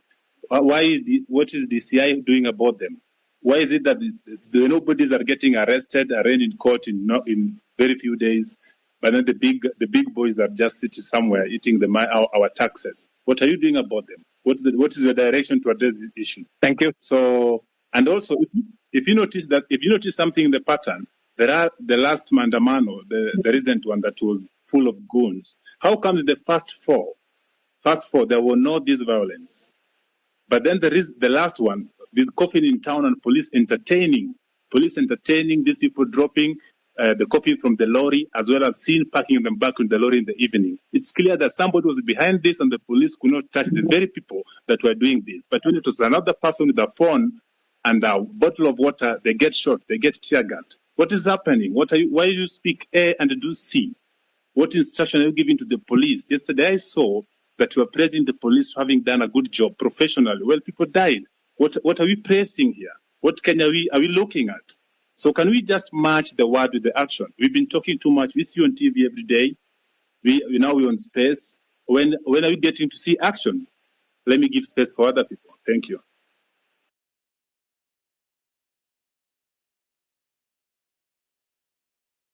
Also, Mr. President, have you tried to reach the families of those who were shot dead by the police or injured by the police? Even a single one? Have you tried to reach even their mothers? Thank you very much. Let me just speak to two of the things that you have. Yes, I have tried to reach out to Kennedy Onyango's mother, Jessica Onyango. And in fact, I am scheduled to engage with them. I have already sent a message and they were not available, but they know that I have been looking for them and I will be speaking to them shortly. On the matter of this rogue police officer that you say is roaming, that is something that I would want to get exact details of who this is, and I can tell you that we will apprehend him and deal with him in accordance with the law. But let me answer also what my friend... We'll send you video and pictures. Pardon? If you're having a difficult locating the police, we have videos and pictures of them. Okay. So that should be easy. Please forward the picture and photos to me, to Hussein, my spokesman here, and also I would appreciate if you can send it to also my inbox if you can, or if you can send it to the Independent Police Oversight Authority. We will deal with it. But let me also respond to you about matters corruption. I want to promise you that part of the pushback we had on implementing our universal health coverage, that is why they went to every court available, trying to sabotage this program, because they know that they will be out of business once we roll out this program, because there will be no room for them to hide. It is also the reason why, my good friend, I am digitizing government services, because I want to reduce the interaction between Kenyans and officers who sometimes ask for bribes left, right, and center. I want Kenyans to access public service from the comfort of their offices or their phones or their homes. But let me speak to the subject of corruption in that matter. Number one, we will operate a digital system through and through, whether it is with KEMSA, we are digitizing KEMSA, we are digitizing commodity distribution, we are digitizing matters to do with all health hospitals. In fact, the program that is going on now, we have grouped hospitals into PCNs, where we are grouping a number of hospitals into one PCN in every sub-county, so that we can identify where these hospitals are, and we are working with the counties. I know you have said that the only thing I talk about is unga and housing. Let me also tell you, the whole housing plan is not just about houses, my brother. It is about real people, real jobs. Jobs in our industries that manufacture cement, jobs in our industries that manufacture steel, jobs in our industries that manufacture clinker, jobs, engineers, architects, accountants, HR managers, and many people who are working in that ecosystem. And beyond that, let me also tell you My manifesto is a 5-year manifesto. What you are what I am doing now is a cut. There will be an exam in 5 years, and I will tell you, when I do the exam in 5 years, you will see the results. Number two, beyond what I am doing on the space of jobs around housing, I am actively doing a big program on digital jobs. I was in Ruto the other day, launching with CCI a digital hub that is hiring, as I talk to you today, 5,000 Kenyans in Ruto. I challenge you, you can go to Ruto tomorrow to CCI, you will find them working. And they are not the only ones. We have 140,000 Kenyans today who are working in different parts of Kenya, in TVETs, in ICT hubs, who are not working before I came to office. Today they are working because I have a very clear plan on digital jobs. When I talk in my manifesto,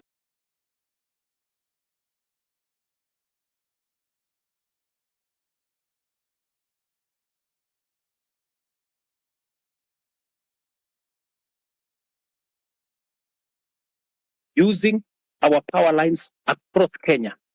And in this year's budget, I had set money to work with the constituencies, with members of parliament, to make sure that there is an ICT hub in every ward can have access to the internet, to computers, and to make sure that these young people are trained and they can have access to a digital platform where they can work. As I talk to you, listen to me carefully, 149 to be exact, 1,000 young people. I've had a good sister there say, what is the president doing in Germany? What was the president doing in America? I want to explain to her simply, what was the president doing in France?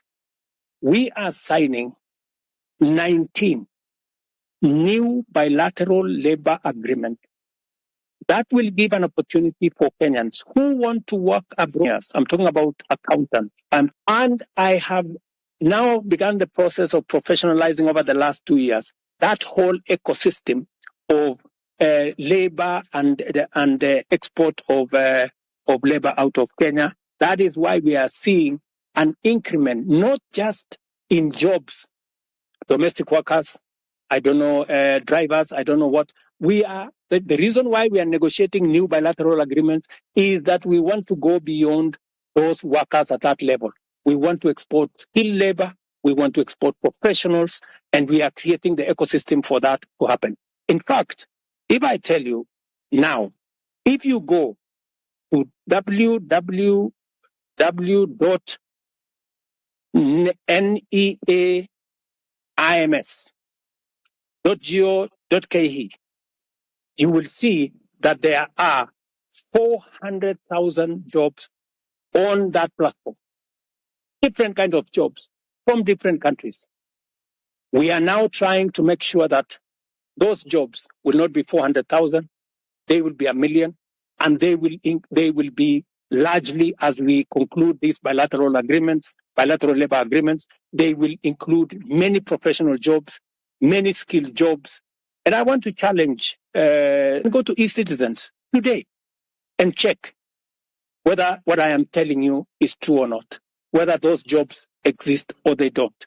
And I want to challenge everybody to go to that space because that is one of our strategies. In fact, I saw on a Friday when there was a demonstration, one gentleman from my village was interviewed and he said, the president has failed us because there are not many jobs in Kenya. The problem is that so many people are still going abroad to look for jobs. Little did that guy know from my village that I am the one who facilitated those. The whole trajectory was about manufacturing. How do you create local jobs, my friend? The days when we just used to say, oh, we are going to grow the economy and the economy is going to create jobs, that is gone. We have to be deliberate. Housing, I know how many jobs I'm going to create in housing. Digital jobs, I know how many jobs I'm going to create. Export of labor, I know how many jobs I'm going to create. Now, what I had done in this year's budget is to put a mechanism where we promote our own manufacturing, local manufacturing, using local materials, hiring local labor and local professionals, and creating local wealth.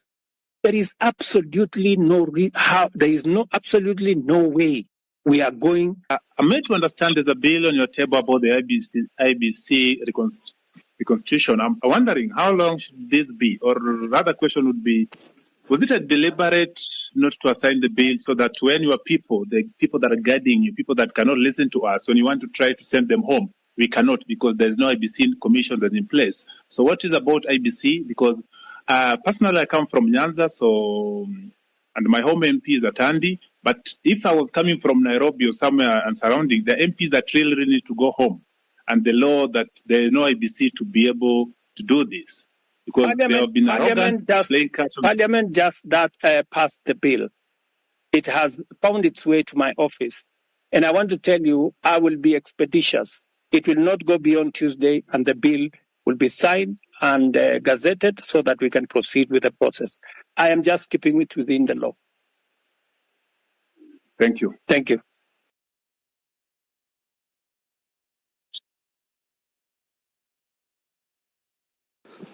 Okay, thank you, Mr. President. I think we can get another. I'm having issues with my phone. I don't know why. So let's get. Hi guys, can you hear me? Osama, can you hear me? Yes, we can hear you, Mila. So mine is not. Guys have said all the things that guys would have to say. Mine is, Mr. President. Probably, I think I should address you as Baba Sharlin. Probably you will get where I'm coming from. And can I have your name if you don't mind? Do you mind saying your name? But if you don't want, it's okay. My name is Mila. Mila, okay, Mila. So, on the eve of the guys who are protesting to the parliament, I'm a photographer and that's what I do. And the guy who was shot, he was shot right in front of me. And it's something that has been living with me in my head since that day. And it really pisses me off. Like, I'm really pissed off. Like, the day you addressed the nation on that Tuesday, no one was remorseful. Like there was no, like, it's like, I don't know. It's just like life doesn't matter to you guys in the government. Okay, I'll give you that. Later you came and apologized, but still, people in your government walk to TV stations. It's like life don't matter. And that thing, it has been disturbing me because I saw the boy being killed. Even if you go back, you can go check Larry Madowo videos. He traced how the boy was. He was carrying nothing. Like literally, he was carrying nothing. I know you've spoken about this over and over, but my question is, and it's not even a question, mine is probably just go back and reflect. You are a father, you are a granddad. How would someone feel when the child is dead? I bet from where I stand, none of your government officials have even visited the families or reached out to the families from where I stand. Probably you guys just go back and reflect. Do we really matter as people who elected you? Like where do we stand? Where do we stand as young youths? Like the guy called Rex. He was a guy basically. He was a guy who was born in 2002. Now he's dead. How does the mother feel? And some of your officials walk in TV stations, go on social media, and they're like, wanajipiga kifua, mtu anajipiga, and that someone died. It's painful, Mr. President. I'm talking this because I saw the boy dead. I even have the videos when the boy was shot. All I'm asking is let's have empathy. Someone just reaching out, huh? And to the families. That's all I'm saying. Guys, go back and reflect and Just have empathy. And then this thing of guys kujipiga kifua, it doesn't make sense. Someone like Nyamu, like, why is she even there? That's all I have to say.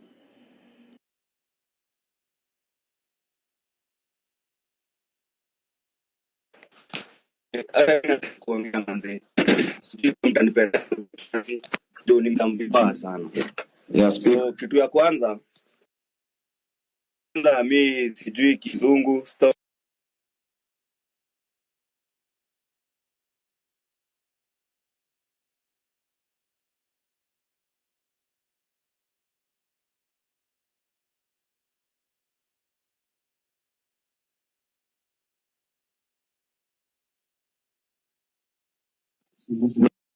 Unasikia? Hello? Sorry, we lost you, my friend. Tulikupoteza hapo kidogo, hatukusikia. Sorry. You can I speak?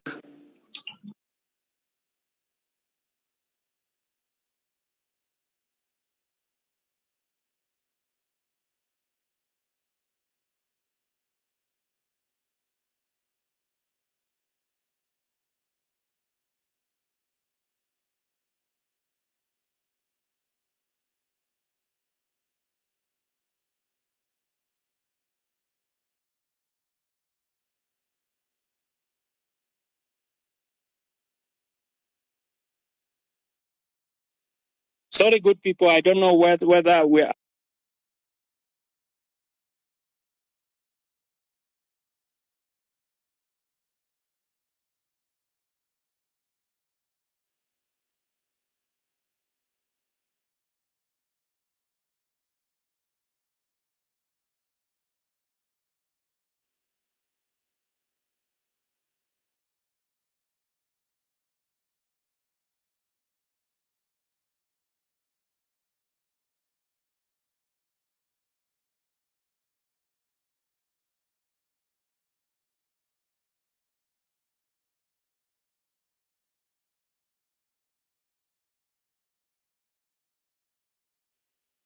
Are we on? Yes. Yes, we are on. I think there's no.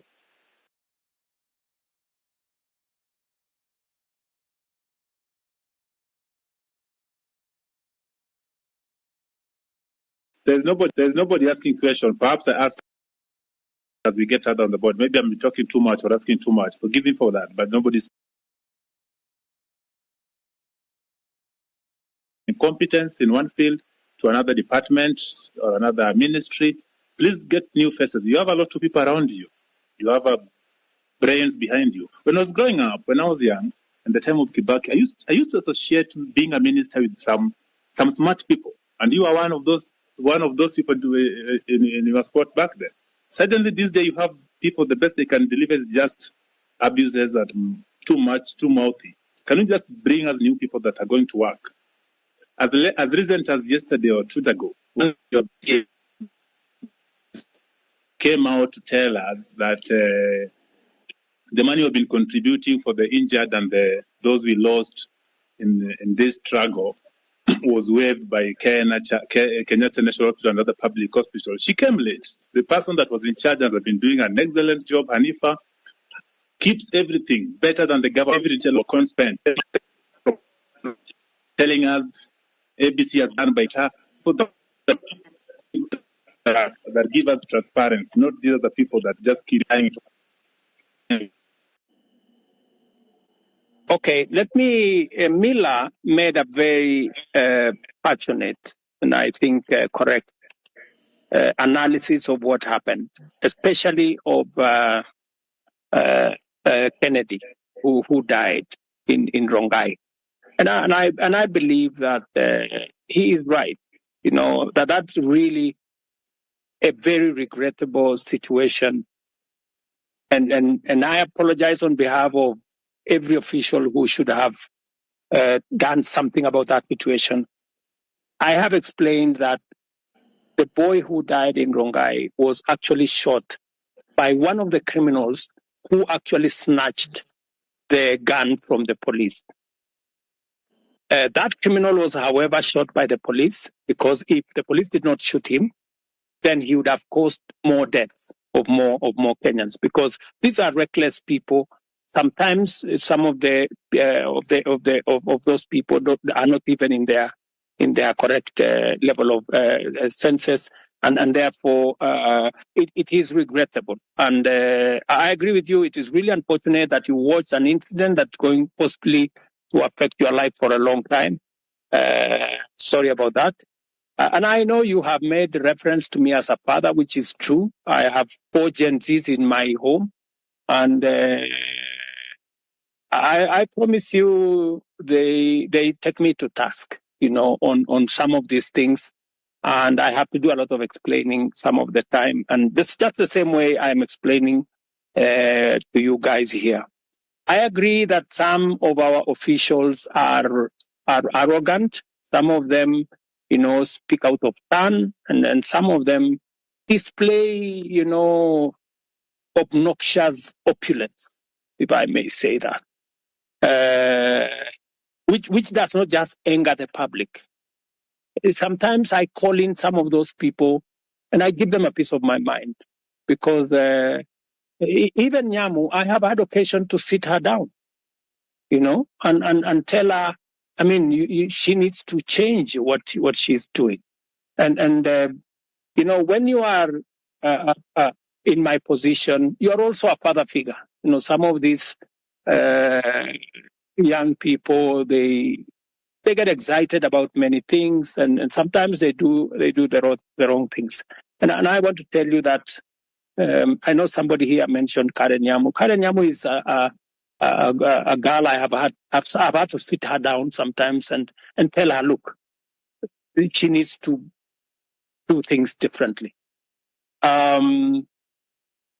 So I agree with you that, but I have also undertaken, I have said, I know what is cutting, I know what's going on, and I have promised that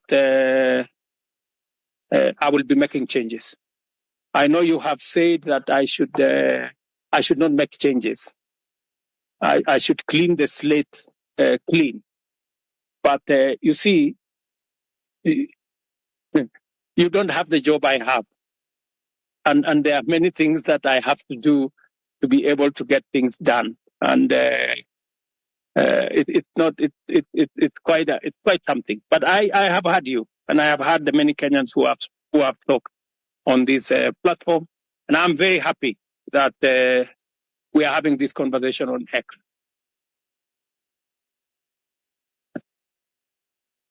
So let me, I don't know, because I had promised that I'll be here up to 5. I think it is now 5:15.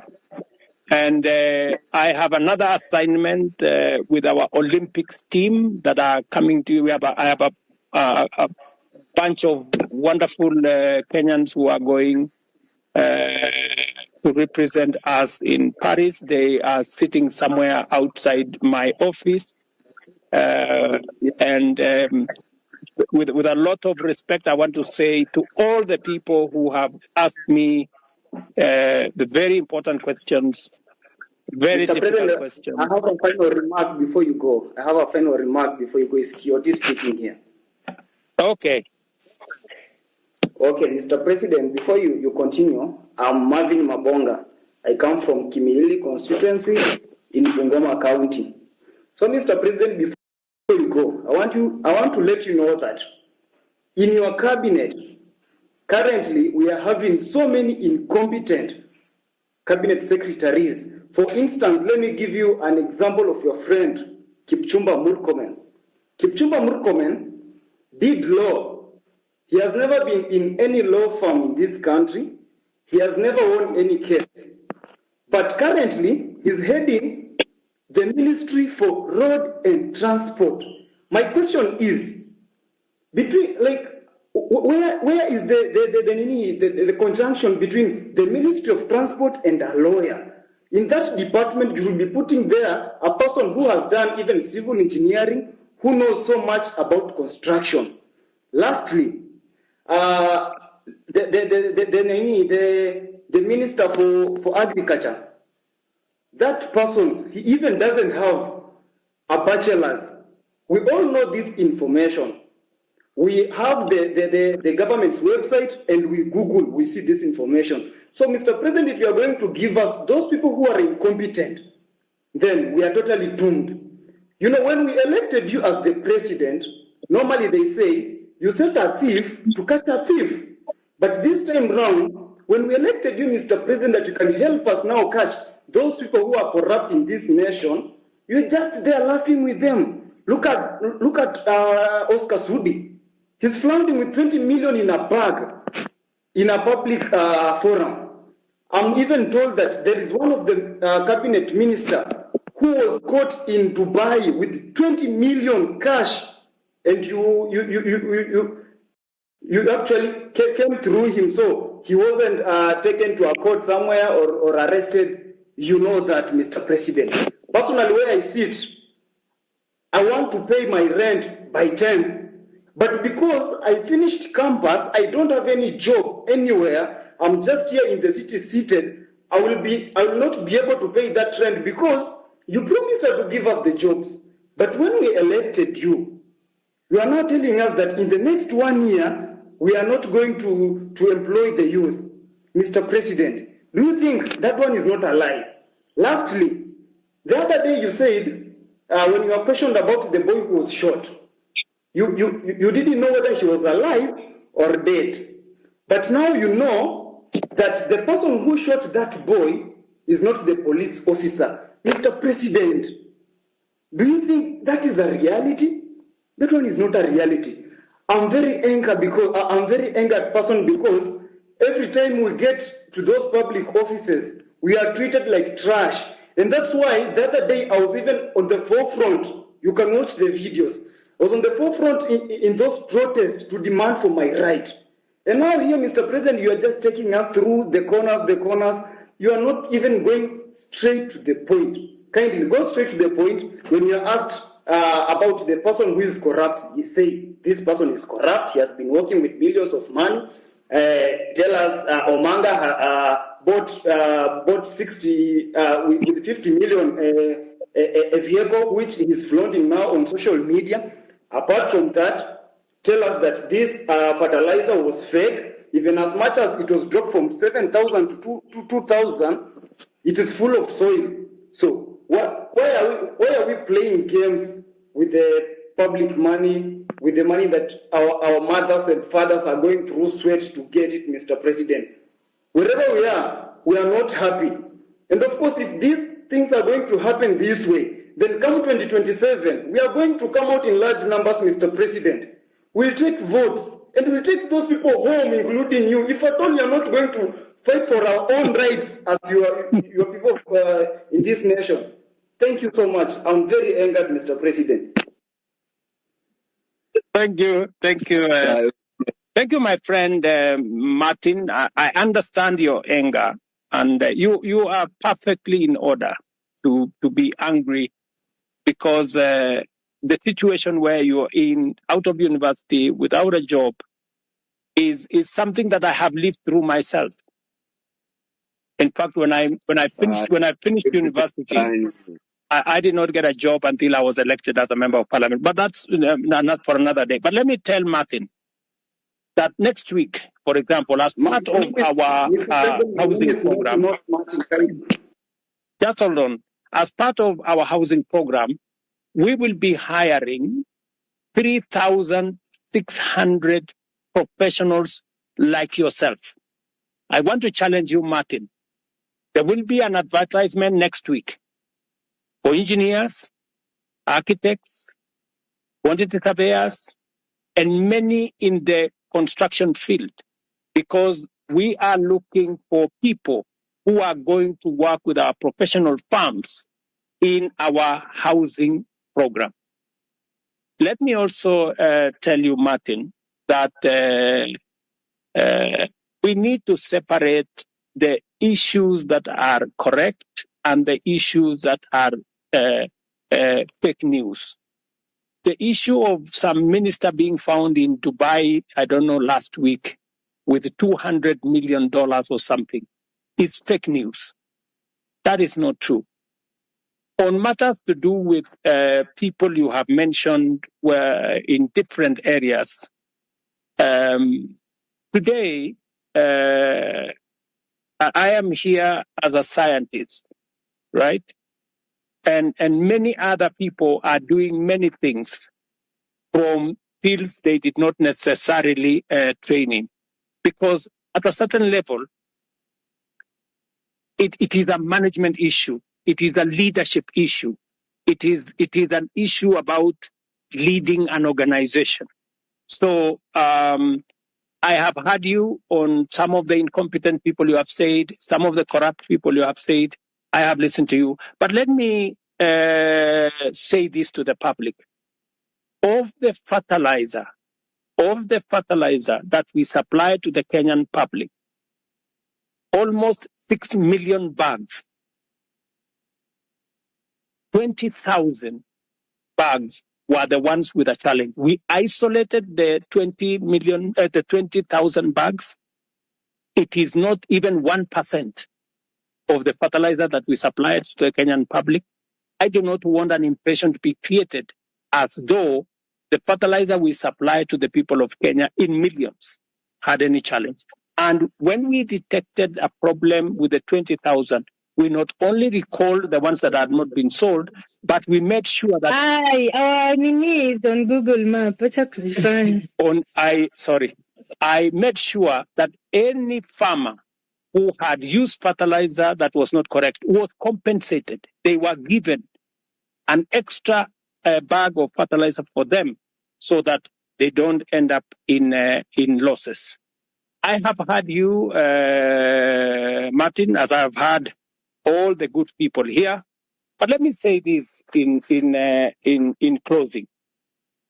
This feedback is very close, but Miss Jaongea. Please, can I also have an opportunity to speak, Mr. President, before you finish? Acha kwanza niongee wewe Janet. If you can be kitu ya kwanza if you can be brief, if you can be brief, so that I am brief. I am talking in Kiswahili ndio uelewe haraka haraka. Ndio. Kitu ya kwanza Order guys.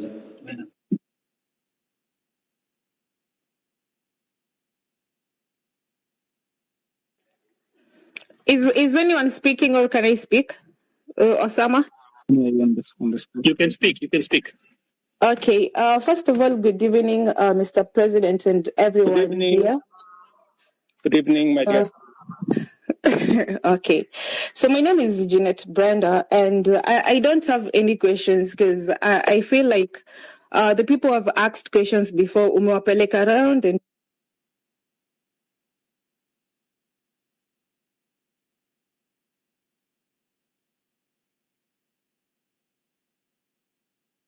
Okay, sorry.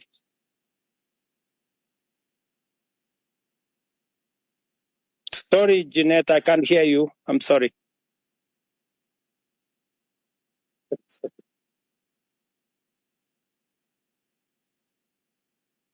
You're on mute, Jeanette. Maybe we'll get one more, then the president closes. There was one more person who really wanted to speak. Now, if I may, you go ahead, please. Yeah, so good evening and thank you, Mr. President, for agreeing to come to address the nation here on space. So I have two questions I'm going to ask really quick because of time. The first question is that, Mr. President, the rules of carbon credit were being developed by the Ministry of Environment, but as youth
Nani ashindwe?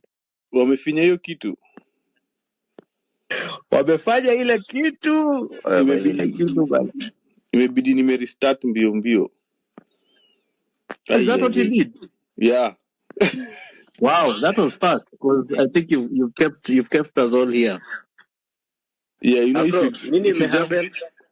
Hebu ngojeni niwaulize Afro, na mimi nilikuwa naongea leo yote paka nimejikuta niko chini. Mlikuwa mnanisikia wewe? You dropped. Tukajaribu kukusalimia au kuwa unatusikia. Hey, vita iko mingi. Sawa, acha tusikize hawa watu wengine akia Mungu. Vita ni kubwa. Hata Kowino was dropped. Hey. Hana, actually, maybe everyone was dropped. Everyone was dropped, apparently. When I saw everyone falling, I quickly exited the space and reconnected, like to restart it. Saitania Shindwe, they cannot stop. They cannot silence our voices. Aki, I don't know what I was telling you guys. Nimefungua mlango kwanza niangalie kama wamefika bana, mimi niende kama patriot bana. What happened? Wait, Sasa kitu imefanyika Wanyama, nikajua sijafikiwa, nimeona nimebaki you've been removed as a host, alafu naona Wanyama reconnecting, nikasema hizi yangu peke yangu. Mic is off. Hello. Hello, Chabet. Yes, Chabet. Hi. So first, I'd like to thank the host and the co-host. Thank you guys for hosting us. And secondly, I would like to send my condolences to the injured, to the people who passed away, of course, and my deep sorries to the people who have been injured and their families. It's been such a hard time for Kenya. Thirdly, I would like to encourage the Gen Zs. I'm not a Gen Z. I am a millennial, but I would like to really encourage the Gen Zs. You have made us so proud, and we are standing right beside you. There was a discourse that I wanted to address. I saw as I was scrolling Twitter and X and reposting, I saw people start saying, "Oh, the people in diaspora are inciting us, and you guys are so far away." I personally, I understand the frustration, knowing that we are definitely really far away and we are safe. And as we post and say, "Oh, guys, don't stop, keep going," that people who are home and are on the front line can be discouraged. I want to say that I have been dying for a revolution in Kenya. Since it started, I was like, that's it, that's my moment. Because I think what people don't understand, as much as might be opportunity out here, we do not feel at home. Anybody who is far away will tell you the weather does not agree with us. We are never really welcomed, and everybody's dream is to always go home. But where do we go if we don't have a home in the first place? So what I'll ask, like the people who are in the diaspora, I'll ask you guys, maybe don't take the front line in telling like the people on the front line what to do. Just, I think, an encouragement.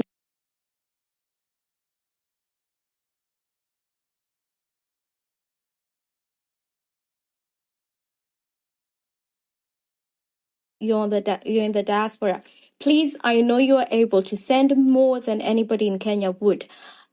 Secondly, also, sorry, I am losing my train of thought here.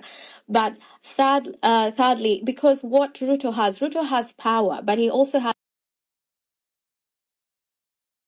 has money. So I think there's no movement without money out.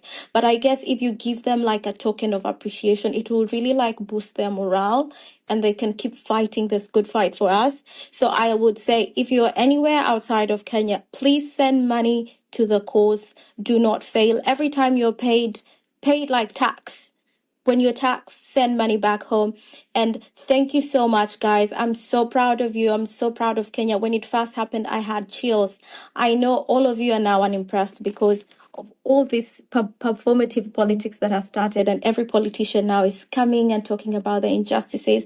But we shouldn't buy that rubbish. We know they're just trying to save face, but we are not buying it. Thank you. I think my time is up. Thank you so much. Ngojea Owino, kabla hujapatia mtu mwingine na Afrocentric. Hey, yani nilikuwa naongea I was talking, and all of a sudden I find myself outside the space. Guys, listen, Kwanzaa, please, Kwanzaa, everybody that's here, we are so many of us, we are all here. Keep that hashtag going. Hapo kwenye comment section, mimi sioni hiyo hashtag ikienda. Nataka ikuwe 5,000. Tuko kwa mpambano. Next door, you know what is going on, what is happening. So you guys are here. You're here for a reason. You're here because you genuinely care.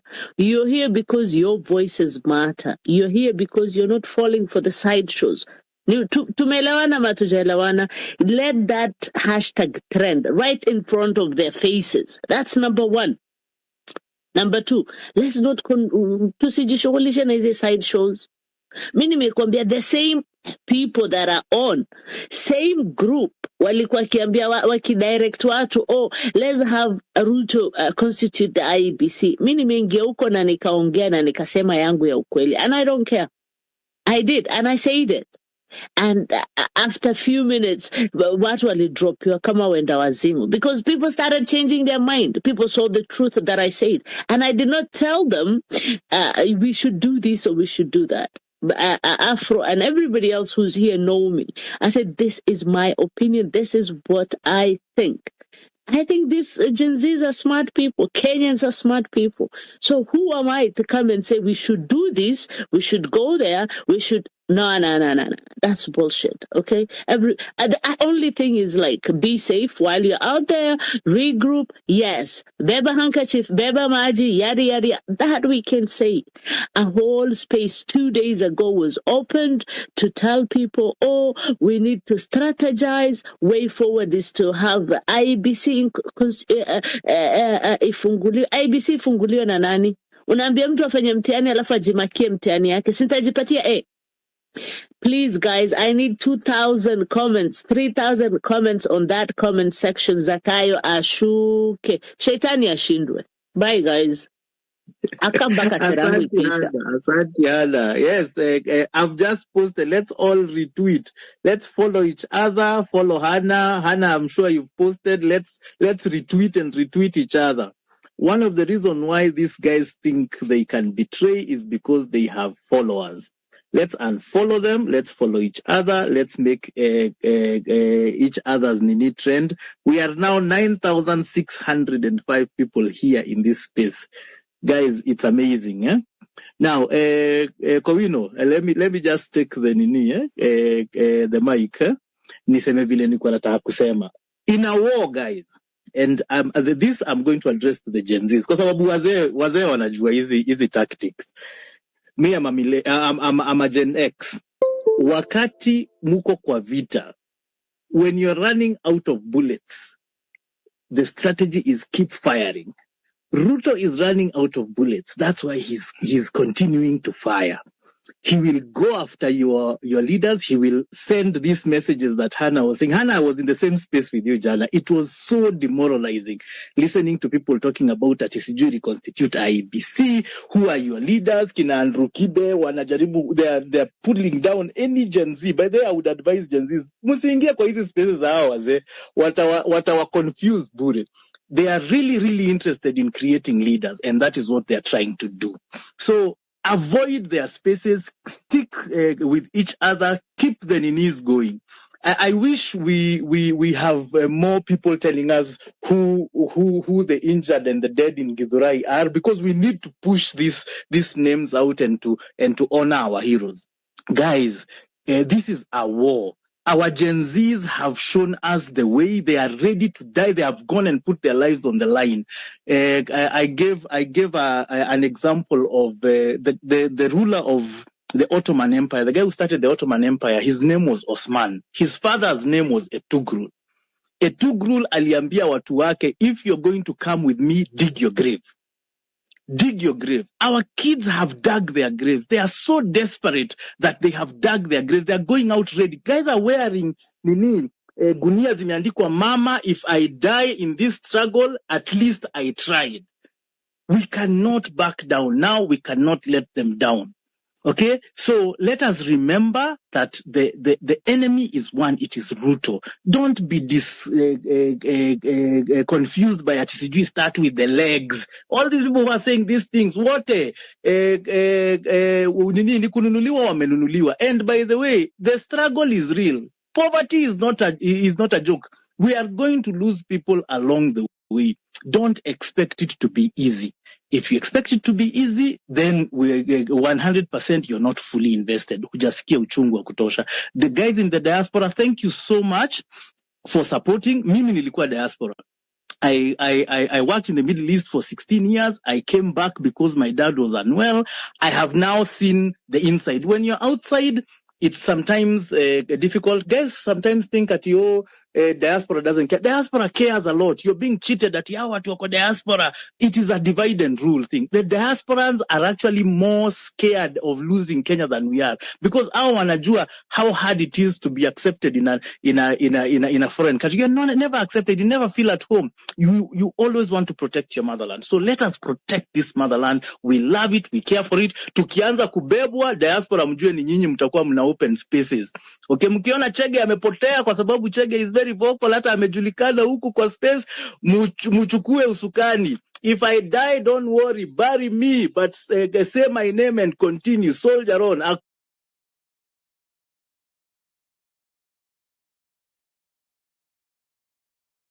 There is no going back. We are saving this country from the oligarchs. They know what to do. They have not done it. Hata saa hii ame apologize. Ame apologize kwa nini kabla ingia space. Kwa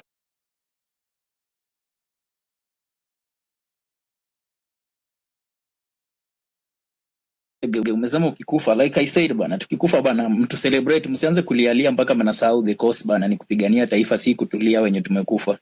But anyway, we go on. Requests naona huku ni mbili tu. Wanyama, unaona request huko chini? Because nasikia watu wanasema wako kwa request wengi and yeah, let me bring people to the mic. Can I speak? Bring people to the mic. Hannah, let me give 6, then Miss Gishu, then I'll go back to you. 6. Koino. Yes, Koino. Your 3 minutes starts now. I'm good. We are not good.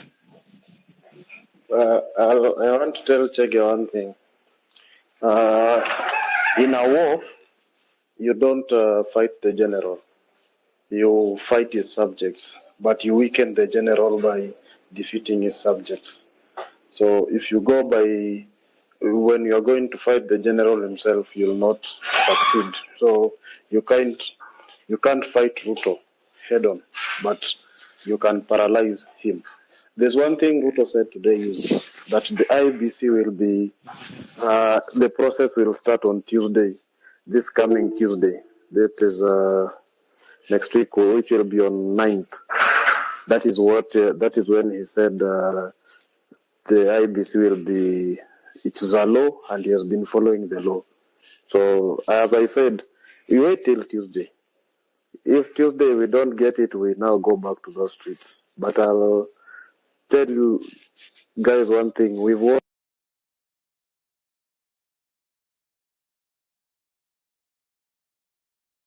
this war. We've really won this war. The general and brought him to his feet and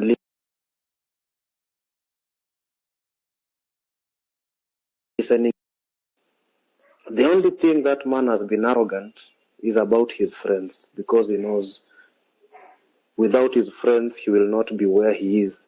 He fires a CS and the CS will go behind his back na atatoboa siri the way Alfred Keter is doing right now.